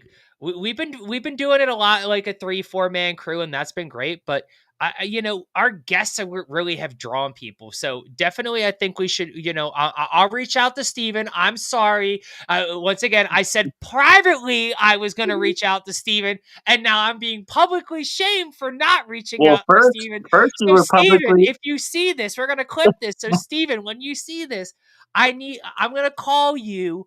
We're gonna get you on the show sometime in the next 2-3 weeks tops, and we're gonna try and tell you how the parody project is a terrible idea, and you should cancel that and make the Josh Halafka convention a thing because that's gonna be a way bigger moneymaker for you. Like we could have done it in Florida, they didn't do it. It was a failure. That convention was a failure. It lost money. We lost tons of money. But the Josh Halafka convention, it would have been a money maker, the most phenomenal fucking thing that ever happened, the greatest convention of all time, better than the Martha Bueno convention, better than the Flex It or Die convention, better than the Freedom Over Everything convention. It would have been the greatest convention of all time, the greatest state level convention of all time. Yeah, nothing was better than Flex It or Die. You're wrong. No, you're right. That like that is honestly one of my proudest moments in the LP was getting to preside over that convention meeting and getting to getting to be the like chairing presiding officer and chairman to discuss that Flex It amendment. Halafka Bowl, absolutely. See, Joe Hanoush is a Josh Halafka guy. I love it. I love Joe Hanoush. He doesn't love me as much as he should, but he loves me enough to, at least admit he's a Josh Halafka guy. I just get a fucking room already. Man, Joe Hanoush couldn't handle all this Halafka. Yeah, I don't know. He's like a lot bigger than you. Whoa. I didn't say in the pants. I just mean he's Tim, a. Why are you looking? Are you looking? I'm just saying he's a you looked big at guy. Joe's dick. That's crazy. Joe's one of those guys where I've told you guys this before. I meet so many people and I'm like, that guy's way smaller than I thought he was. Joe was the opposite reaction. I was like, God damn. Joe Hanoush. I was like, God damn. I did not expect. I remember the first time I met him, I was like, I didn't expect you to be over 6 feet. He's like, what'd you? I was like, I expect you to be my height or maybe a little smaller, not tall. Yeah. You never know who's on the other end of a keyboard. Nope, you don't. You're right. The first time I met Dave Smith, I'm like, I thought you were going to be shorter. You're actually taller. The first time I met Michael Heiss, I was like, I thought you were going to be scary, dude. You made you guys be the boogeyman. Now you're just like, you look like a little leprechaun. Yeah. The internet creates weird personas for people, dude. I read something that the reason why we think that with people who are on radio announcers is shit, like Dave podcasters, is because we always see them sitting down. So we just expect when we meet them in person for them to be a similar height to that. Right. I guess. Yeah. I mean, that's fair. I don't know what they're talking about. Yeah. I don't even know. Apparently I left. There is I don't know why we can fight. We can just make Halafka. It's absolutely right. See, you get that. You don't have to fight. Just make me. Wait, no. Rob is the shortest on the show. Rob is absolutely. And by the way, Rob is absolutely the shortest. That's another reason he's a self-hating ginger. Yes, me and Tim Tim and Mitch are all about the same height. Rob is absolutely shorter than us by at least 2 to 3 inches. Joe Hanoush, you are a lying fuck. We are not all the same height. You know Rob is why? Because he's so much taller than all of us. So he's just like, he's just you staring guys the are fuck all the our heads. same to You me. guys look the same to me. I'm fucking staring down at all Yeah. you anyway. Like, but That's no, Rob funny. is absolutely shorter than us. Like, he is not leprechaun sized, but he is absolutely hobbit sized. Yeah, I will go with that. That's fair. Hobbit. Hobbit. That was my short king I relate to, but he's always hating on you. Well, we'll see you in Grand Rapids. We'll see who's shorter. Yeah. See everybody in Grand Rapids, but who gives off the true short king energy? Well, we already got Rob in a foot race with. Why we put? You know, it's funny. We just keep putting Rob up for more challenges. He's got the foot race, the glizzy eating contest. He's the one. Now He thinks he's he's got a an height athlete. contest. He's got to do height contest now. He thinks he's an athlete. Look, you got to be at least this tall to ride. Oh boy, but last thing on the Nazi stuff. Did you guys watch the Piers Morgan and Nick Fuentes interview? I didn't. I did not. I just saw the one clip. So good.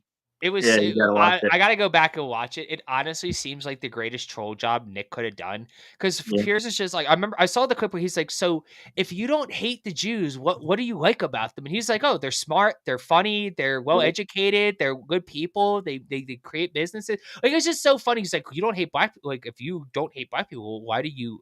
What do you like about it? Oh, they're nice people. Like, it's just funny, like, to see like Nick go like, yeah, they like, I don't hate people. I just think that some people are less than others, or like, I just hate individuals. Like, I don't hate groups of people. I tell the truth about them. Like, it was so crazy. I have the full 6-minute interview right here. If you want me to pull it up, it's way longer than 6 minutes. It's an hour and a half. First of all. God yeah, you got a clip, okay? I got a clip and I didn't even realize it. I'm seeing like clips of like 45 seconds and shit. Like then that pops up. Like, oh, this must be the whole fucking thing.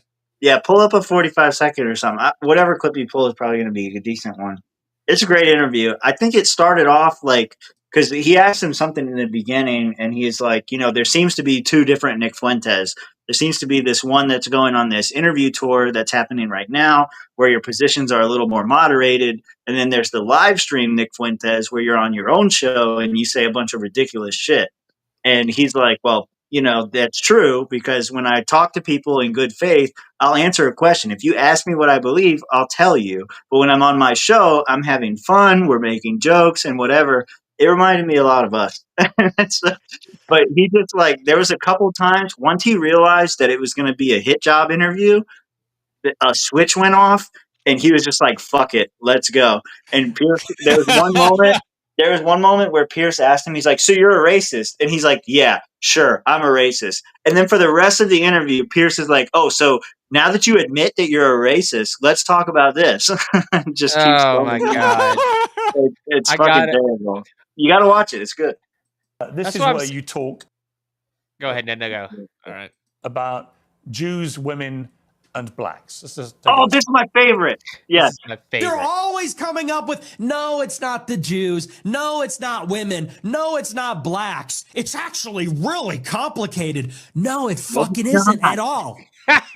Jews are running society. Women need to shut the fuck up. Blacks need to be imprisoned for the most part. And we would live in paradise. It's that simple. Pause. Pause. Okay.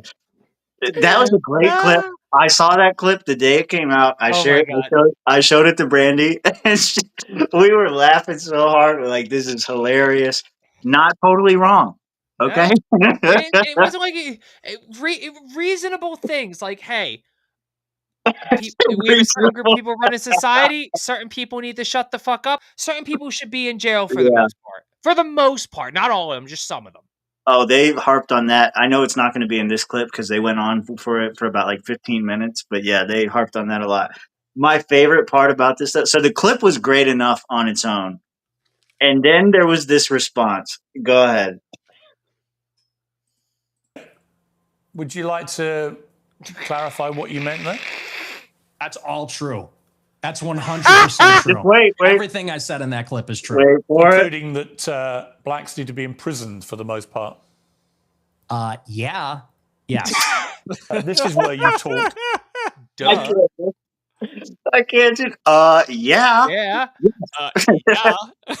See, that's what I'm saying. Like, for all the hate Nick Fuentes gets, he is super fucking entertaining and fucking hilarious because he just, like, eventually, like you said, that switch flips and you realize, like, okay, you're just going to try and fuck me. I got it. Okay, let's play.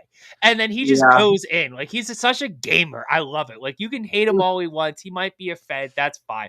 But that motherfucker's a gamer, and I love it when you game. At that point in the interview, it's probably 45 minutes or so. It's like halfway through the interview at this point. So he already knows, like, this whole thing, like, anything I say is going to be used against me or whatever. So he just starts owning everything. And he's just like, yeah, fuck it. Like, whatever. Why There's not? Lean into it harder. I don't know if you'll Be be the wrestling villain they want you to be. Well, I don't know if you'll be able to find it because it's such like a weird thing to search. But there's a part in there where he starts talking about like the new generation is so sick of hearing about the Holocaust and how terrible it was. No one fucking cares anymore. Like we're done complaining, or we're done being kowtowed by it. We're done being forced to remember all the time. No one cares. It's somewhere in the conversation about like because he's like, oh, you think Hitler is very fucking cool, and he's like, he goes full Joker. He goes, yeah, and I'm tired of pretending he's not. It's so crazy, dude. Like, there's so much stuff that's happening there. I gotta respect the game. You gotta respect the game. Like, I see why you have far more respect for Nick as compared to Candace. It's a much more entertaining show. It is. Well, Candace is now just getting depressing. Yeah, that's the thing. Candace is going on her crack whore binge, where Nick is like, he's just being like the funny, like modern warfare troll in the lobby, where he's just fucking with everybody. Everybody's a nigger. Everybody's a fag. I'm gonna fuck everybody's mom. You're all suck. You're all garbage, trash ass play. Like and you're just laughing because you're like, okay, I'm gonna catch it once in a while if I open my mouth, but this shit's fucking funny. He's just roasting people. Candace Owens is like the one who plays bad and cries. Like, you guys are mean. Stop. I'm gonna call my mom. She's gonna report you to Xbox and you're gonna go to jail. Yeah. I've never heard a better comparison. Yeah, there was a bunch of I'm just reading through these old things. So Sonny was saying that it's Pierce versus alternative media. Nick doesn't know the game's being played. I think Nick knows what's going on, and that's why he doesn't take it seriously. Nick's first show from years ago, when Trump was still in the primary, that's actually a pretty good show. I've seen it before. Nick has legit stupid values. Yep, definitely. Yeah. Socialist parading as a libertarian often. He actually rejects libertarianism. Yeah, he's never been a libertarian. No, he was a libertarian. No, he was a libertarian. But he supported Rand Paul. He supported Rand Paul before Donald Trump, and then he changed later on. Let me see here. But he does serve a purpose if you're sick of the government. I think there's a lot of stupid things and a lot of things like he thinks should be done that I disagree with. Barfo says he's a government stooge. I don't think he's a plant. I think he's taken on like the edgelord persona and just taking it to the extreme. And now maybe he's like growing up a little bit and realizing that doesn't get you anywhere. But he's still like Josh said, he still has that gamer mentality where he's like, oh yeah, you want to play a fucking game? We'll play a fucking game. And I'm going to win because no one cares about this shit anymore. And he's right about that as much as I think. Being innocent is Candace's MO. Probably true. Yeah. I mean, like Nick Fuentes, and I'm going to say this and it's not going to make any sense for a second, but he's basically the Marilyn Manson of podcasting right now. And the fact of he just does things to shock people's psyche. Like anything that people consider good values, good taste, fuck you. I'm going to say the N-word because I can. I'm going to call Jews kikes because I can. Not because he actually believes any of it, but because he can, and it's going to piss people off. And he's just leaning into this. I don't care. I'm going to continue to push the right from the far right and make, I'm going to say things that are going to offend people on purpose because at the end of the day, the left's going to get offended. They're going to jump in and they're going to give him free media and free attention and free advertising. The far right's going to opt to give him free attention. It's like, oh yeah, he's talking our language. And the people in the middle are going to be so shocked and confused how somebody could be like, yeah, Hitler was great. And I'm tired of pretending like he's not. they're going to be so shocked by something like that. They got to see if it's real. So he's going to, at least for an episode or two, get people going to tune in to go like, is this motherfucker for real? Is he really like, Hitler's great, women need to shut up, blacks need to be jailed, the Jews are running society? Like, this is all shit that's just, it's shocking. And people are like, I can't believe he's saying this. I can't believe he's still on the air. I've been canceled. So the other go ahead, thing I Nick. was thinking when watching that clip of him on Piers Morgan is, at what point do we learn this is a character that Sacha Baron Cohen has been playing for the last several years? Never. Sacha Baron Cohen wish he wasn't as gay as that. Yeah, I don't know. I think he understands the attention economy. To your point, I think like he knows what he's doing. He knows that people are gonna tune into him or figure it out. He's kind of reached a point where he's gone so far that he's already been canceled. There's nothing else you can do to him. So like the fact that he's still making it beyond this, he's going to be fine, and he's just going to be unleashed to do what he does. I do think that he represents like maybe not so much his views, but definitely his personality, which is a good thing. Like, you know, a white pill in all of this, not to be racist, but it's the positive part of all of this is that he kind of represents this new attitude that I appreciate, which is like, we don't give a fuck about all this old shit. We know the games you're playing. And this is one of the things he says during the interview with Pierce. I know what you're fucking doing. Cause there's a point where Pierce Morgan brings up a story that Nick shared on his show about how his dad used to say, we're not going to Olive Garden or Red Lobster or Applebee's because that's where the blacks are, or that's black people restaurants or something like that. And he's like, so do you think that, you know, your dad making such racist comments made you a racist? Basically implying his dad is a racist, and therefore he grew up in an environment of racism, and that's why he's a racist now. And Nick just didn't want to talk about that. He's like, listen, I told a story that my dad said because it was funny. It has nothing. My dad is not a racist. He doesn't believe in anything that I believe in. I see what you're doing here. You're trying to tarnish me and my whole family with this stupid shit instead of actually addressing my points. There was the clips you probably did see were about how he asked him, he was like, you told your audience to stay away from black people because they're dangerous. And he's like, yeah. And a bunch of people got fucking killed. They should do that. Well, how many white people are school shooters? That was Piers Morgan's answer to that. Was like, well, no, these are completely different things. You have deflection. Yeah, it was a huge deflection. And I think I don't remember if he said it or the Hodge twins said it. Somebody said it when they were reacting to this, to Pierce, taking that angle. He's like, these are not even close to the same things. You talk about it, just look at the city of Chicago. How many school shootings happen in Chicago? Maybe one a year, if you want to be generous. How many carjackings happen in Chicago? How many gang shootings happen in Chicago every weekend? These are not on the same scale at all. And so he was saying they were arguing about statistics, and he said, Nick said 1 in 20 black people commit a murder in their lifetime or something like that, which seems like a crazy number. Pierce came back and said, no, the number is actually 1 in 100. Excuse me? Do you know how many millions of black people there are in America? And then Nick kept trying to get him to answer the same question. One in what number of white people commit murders in America? And Pierce couldn't understand the difference between per capita and total numbers. And so it was just it was terrible for Pierce. But I think Pierce comes from this older generation that's kind of we can play these word games. We can pretend like the audience is an idiot and doesn't understand per capita. Yeah. And that we can do all of these sleight of hands, and we're going to get over on you because we're questioning you and we're interrupting you and we're making you sound like you're the bad guy. And so we're winning the argument optically. But Nick represents this newer generation, this newer trend, I think, that sees the bullshit, recognizes it for what it is, and rather than kowtowing to it or trying to explain it or trying to, explain it away and just try to, correct the record or whatever, it's fuck you. I don't care what you say. You call me a racist? Yeah, I'm a racist. Fuck you. Now what? And I appreciate that. That's it.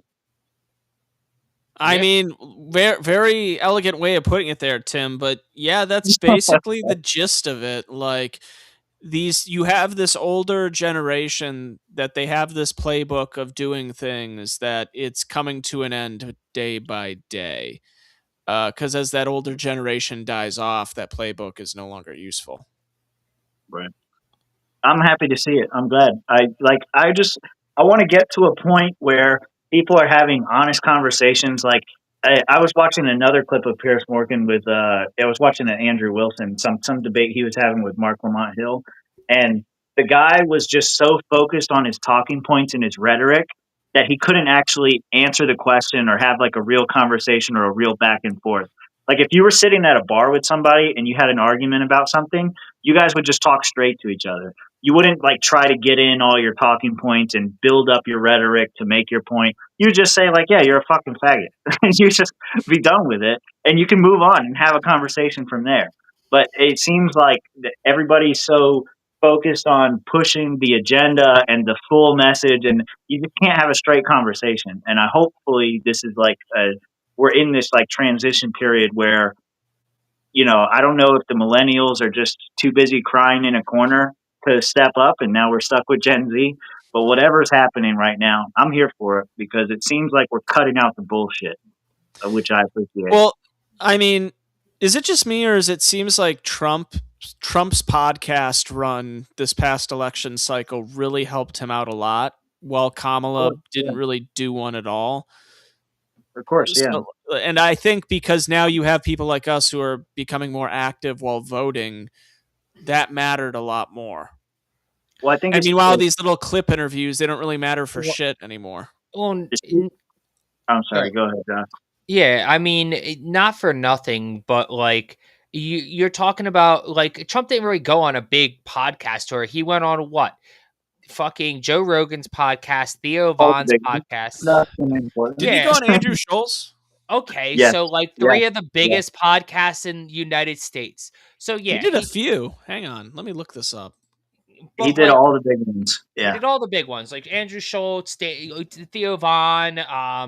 You know, I'm like because that was the thing. He knows this is the new radio interviews. This is like going on Power 99 and going on the Breakfast Club back in like the 90s or the 2000s. Like, you know, this is like going and, you know, getting all this other shit, like going on and like dealing with fucking like Barbara Streisand or fucking what's her name, or fucking I can't remember her name, Joanne Walters or some shit, like Joanne Rivers. You got to pull this up. Okay, so I found the full list of the interviews that both of them did. Shout out to El Barfo giving out some real quick. Look at who got picked. I don't know Roshi, but look at everybody else that got picked. These are great names. Good job. JC, Nomi, Brandy, Nicole. Yeah. All regular viewers, great people. Good job. Did we invite who to the Swampcast? Who are we supposed to invite? I don't know. But anyway, here's a list of the podcasts that they did. So looks like Trump also did 6 Feet Under with with The Undertaker. Hell yeah. Yeah. He did the Barstool Sports one there. There's Theo Vaughn, as we said. Aiden Ross. He did Lex Friedman.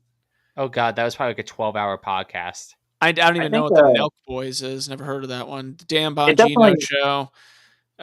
He did PBD. Yeah. So he went on all the big ones. Fuck, he did Logan Paul. Yeah. And then Kamala Harris, she did Call Me Daddy. Call her daddy. Call her daddy.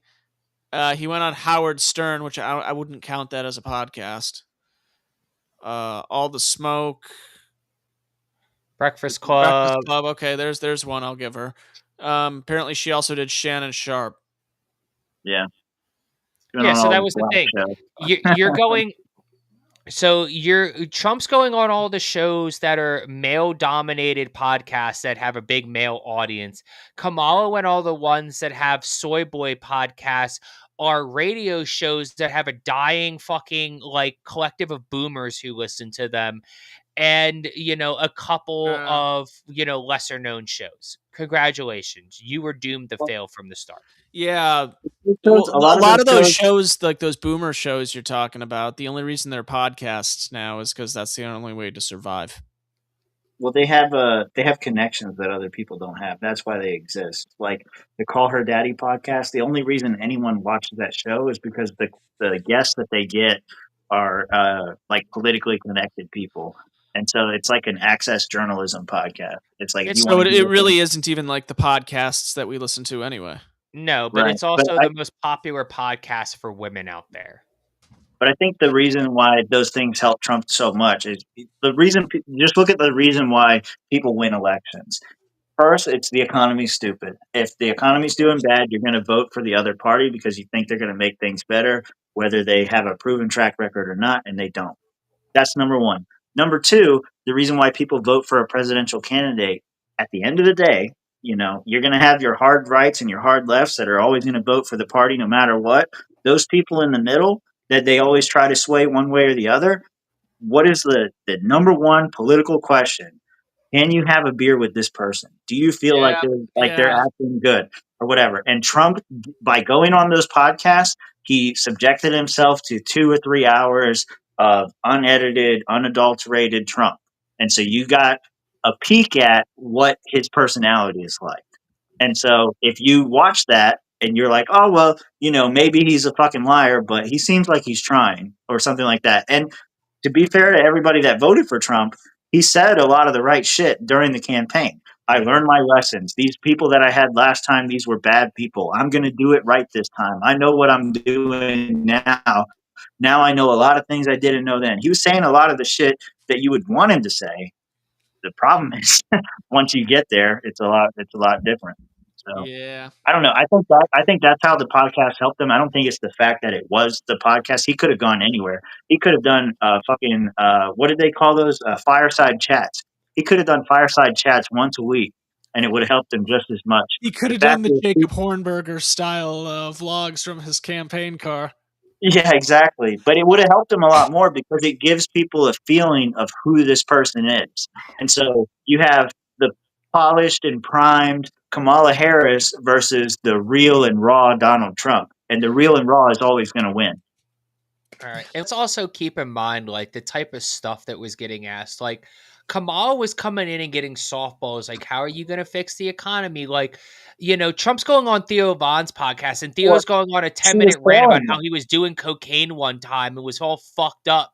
And, like, Trump's like, were you really, like, you OD'd on cocaine? Like, it's one of those things of, like, it's just, like, Trump's podcast interviews, like, some of them were so unhinged at times that it created viral moments. Like, Kamala's were too soft, too protected, so it didn't allow for her to ever be featured in anything. Well, like, she sucked at it too, because like when they said, "What would you do different from Biden?" she said nothing. It's just like, okay, well, there you go. Do you want more Biden or not? Well, she's already the one pretty much running things anyway at that point. No, it's Obama. Yeah, that's true. That's true. Well, so it would be no different. No. Yeah. Well, it's so true though when you think about, like, probably one of the best things that came out of those Trump interviews was Andrew Schulz asking him, "So why you got to come out in abortion like that, like right when Barron's going into college?" Yeah. But see, he took the joke in stride. I know, and that's the sign. Like that's another thing too. If you're able to take a joke in stride like that, that generally helps a lot as well. Something I think a lot of people discount or don't remember about Donald Trump is everybody forgets the Comedy Central roast of him. Oh, that was phenomenal. I remember terrible people, like, the terrible thing. He was funny coming back. That was honestly what, like, really set the tone for his whole political career, was they saw him getting roasted. And everybody's just like, "You're terrible, Donald. You're horrible." And it's all jokes, and we all get that. But then to see him turn around, take it all in jest, laugh at himself, and then turn around and roast everybody right back, that kind of should have, like, anybody who's running against Donald Trump ever again in their political career should really watch that and go, what can I do to roast him without getting roasted back? This is a story from one of my friends who was in Young Americans for Liberty, who actually interned at the White House in the first term. Apparently, this friend does a really great Donald Trump impersonation, better than any of us, better than Rob, better than you, Josh, better than me. The little Mexican guy? What? The little Mexican guy or whatever it was?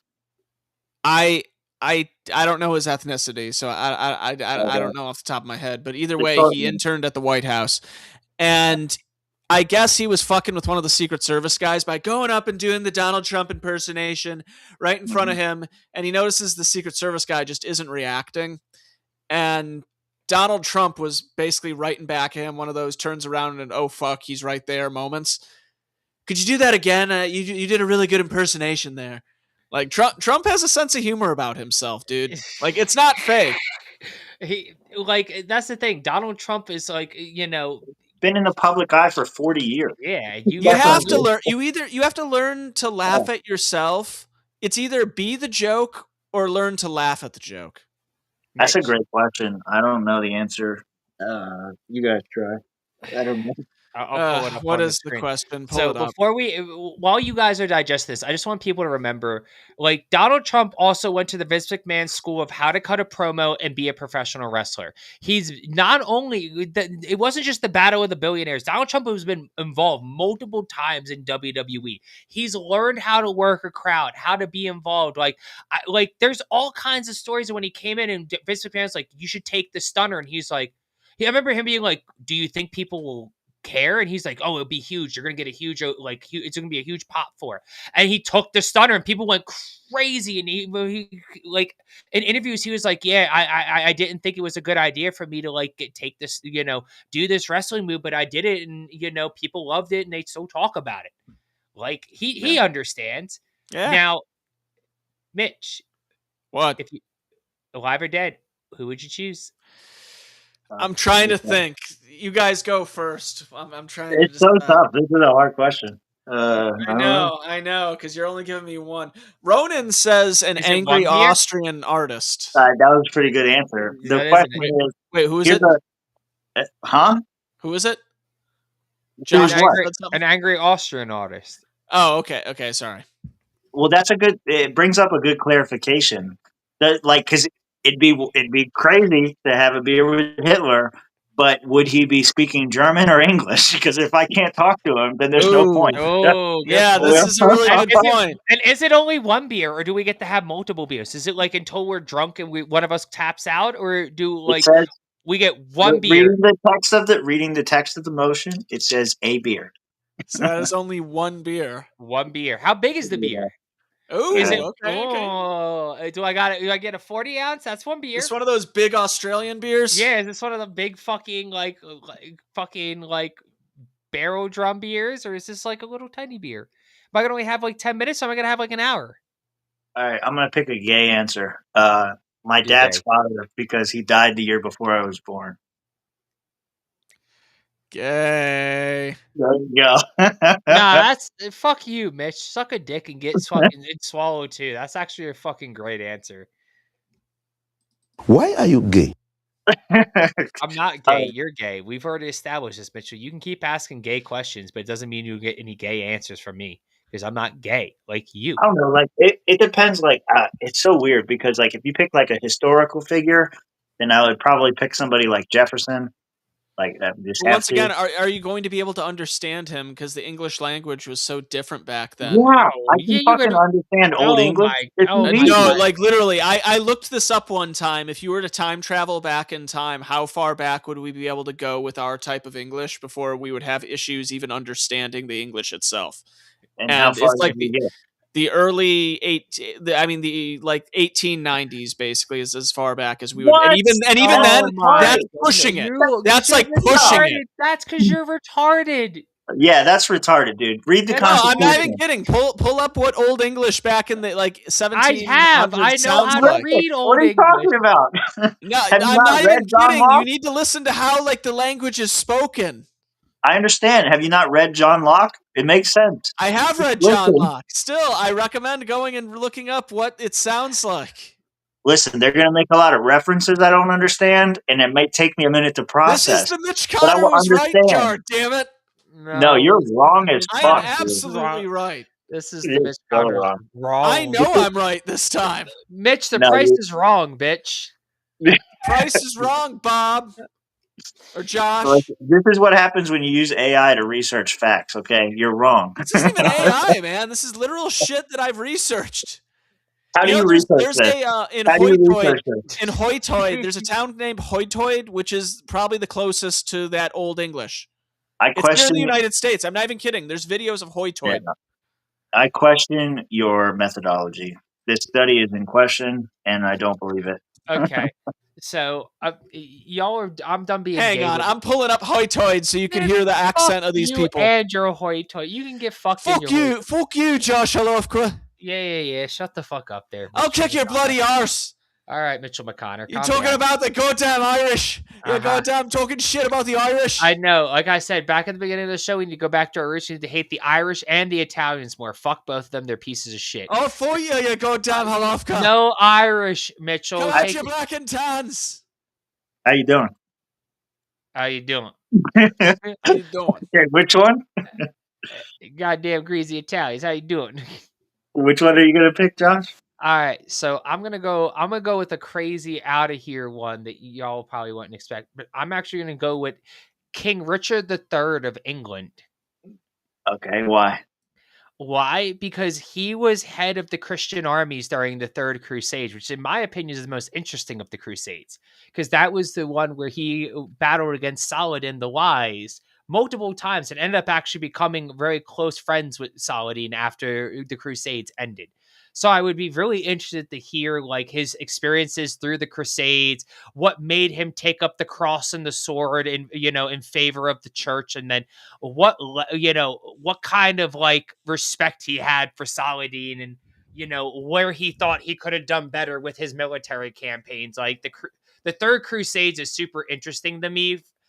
So getting a chance to sit down with essentially the head of the armies, and reality is the Third Crusades didn't really end with the Muslims or the Christians winning. It was kind of almost like a stalemate, and they just kind of like, you guys are going to get this, we're going to get that, everybody's going to act cool, here's the agreement, we're not going to fuck with each other, and have a great time. And then there was like two more crusades that really weren't as cool, but yeah.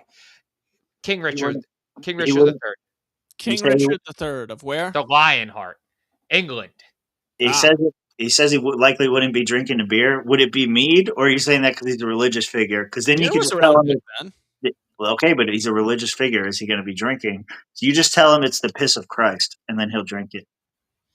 Look, so you got to remember back then, like mead and beer were what they drank because water would make you sick. But what about the religious people? Were they drinking that? Yeah, they would. Yeah. Okay, It was a lot more common. Oh yeah, it was even more common, bro. How many drunk monks there were in like the Catholic Drunk Church? monks. Drunk fucking monks, bro. That's why there's wine. Yeah, I can see wine. If you watch all of the old like 60s and 70s movies, you all like the drunk monk. That was why, because during like the medieval times, those are the ones who had the money to afford the wine. And Movies are now sources of historical context. Got it. yes, because that was when they tried for a little historical accuracy, and now they just don't give a fuck. 'Cause it's all AI slop generated by fucking losers. Come on, the founding fathers were black. It's fine. The founding fathers. Yeah, black man was everything. Black, gay, trans, in a wheelchair, like Dude, if you introduced modern beer, to the King of England back then, he would fucking spit it in your face and ask for a real one. No way. Like, what is this crap you've given me? He wouldn't know what, and I would tell the king, you don't know what's good for you, your highness. We'll drink it again. Try it one more time. No, that's your ancestor. He knows exactly what he's doing. Oh man, I'm honestly, it's one of those things where I have the paradox of choice, and I don't know who to choose. Just pick two then. I'm just gonna go with an easy one, as far back as I could go, and hopefully still understand. I'm hoping that he's the son of God. That'll help, and like, just come on, you can speak English. Like, I'm gonna go with Jesus. Why not? Jesus. I don't know who else to choose. You called me gay, and then you chose Jesus as your drinking partner. Hell yeah, I chose Jesus. Okay, that was number one. Who's your other one? What? Oh no, I was just choosing one. Oh, okay. Yeah, there we go. Like, all right. I mean, I guess there's worse people you could choose. the other option would be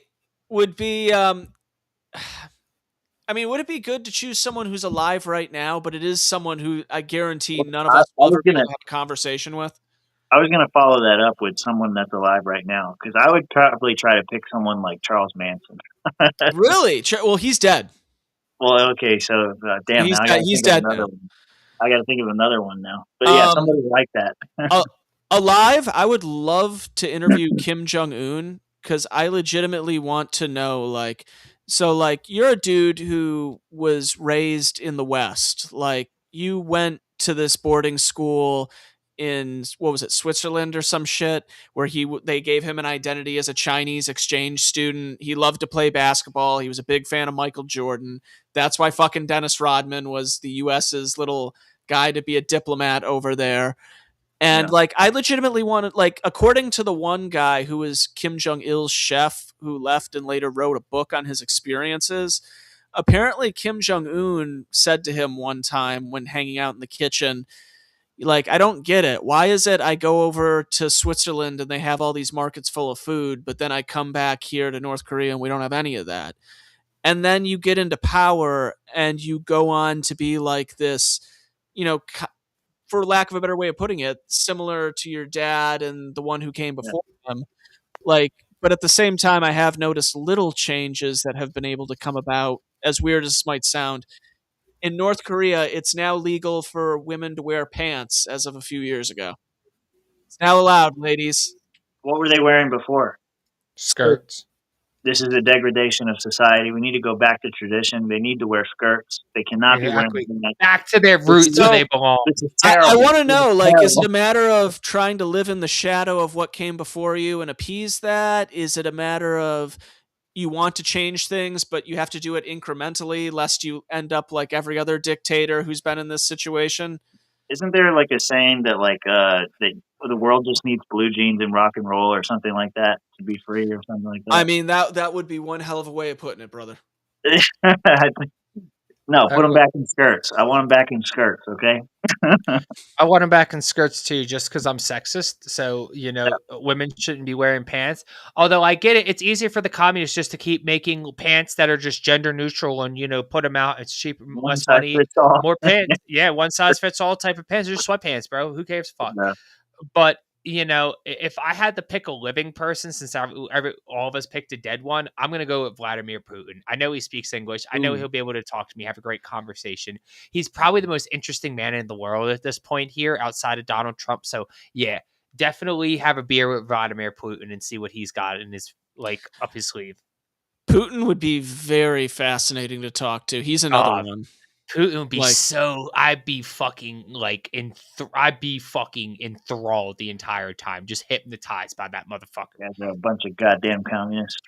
Well, that's why I loved his interview with Steve Ronan said none of you said Javier Milei. You know, not as interesting as Vladimir Putin. I'm sorry. The problem is Kim Jong-un either. Milei, as much as I love the guy, it'd be like talking to you guys to some degree. Yeah, you know what I mean? That would be, yeah, I wouldn't want to pick somebody that I totally agree with. It'd have to be somebody. Talked to too many libertarians already. Yeah, that's fine. I'm good. Next. Honestly, I have a funny feeling that within the next 5-ish years, Milei is going to show up at some kind of big LP or like Liberty event in the United States that we have access to, and we're probably going to get to meet him anyway. If he doesn't show up in Grand Rapids, he's not coming. It probably won't be a Libertarian Party event. No, that's what I'm saying. Yeah. I agree with Mitch. I don't think he's going to show up in Grand Rapids. I could see some like LibertyCon. Maybe I could see him doing LibertyCon. Yeah, I could see him. Yeah, he's going to do YAL before he does any of that. Young America, yeah. YAL. I would. One. Yeah, I hope so. Oh, a YAL rev. I pay money to go to another YAL rev. We would be going to that YALCon.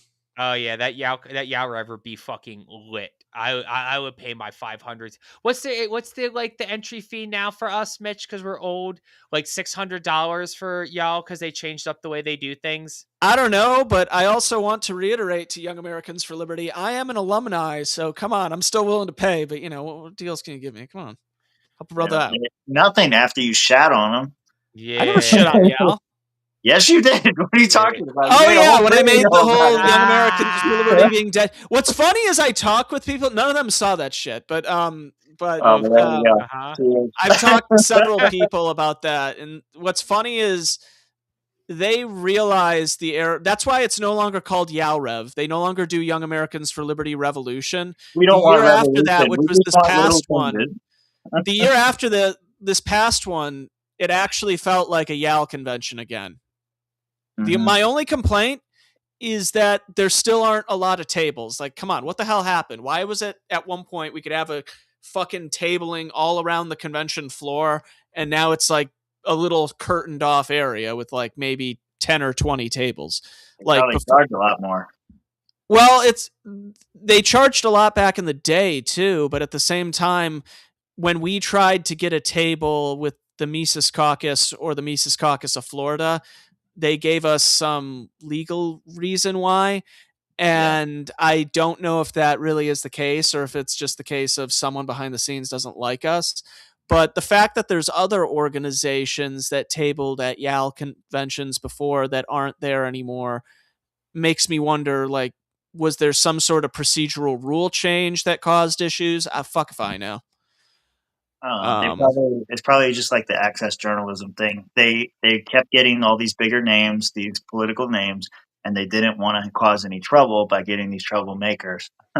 That would be the simplest explanation. And they're trying to control the crowd. Maybe, but the problem is when you're running what is essentially somewhat of a trade convention, you want to have quite a few of those people. You know what I mean? Troublemakers? No, you want J.D. Vance to come back. No, I'm not talking about the troublemakers. I'm just saying you still want people who will fill out the convention. You know what I mean? Let me frame it this way for you, Mitchell. Y'all Rev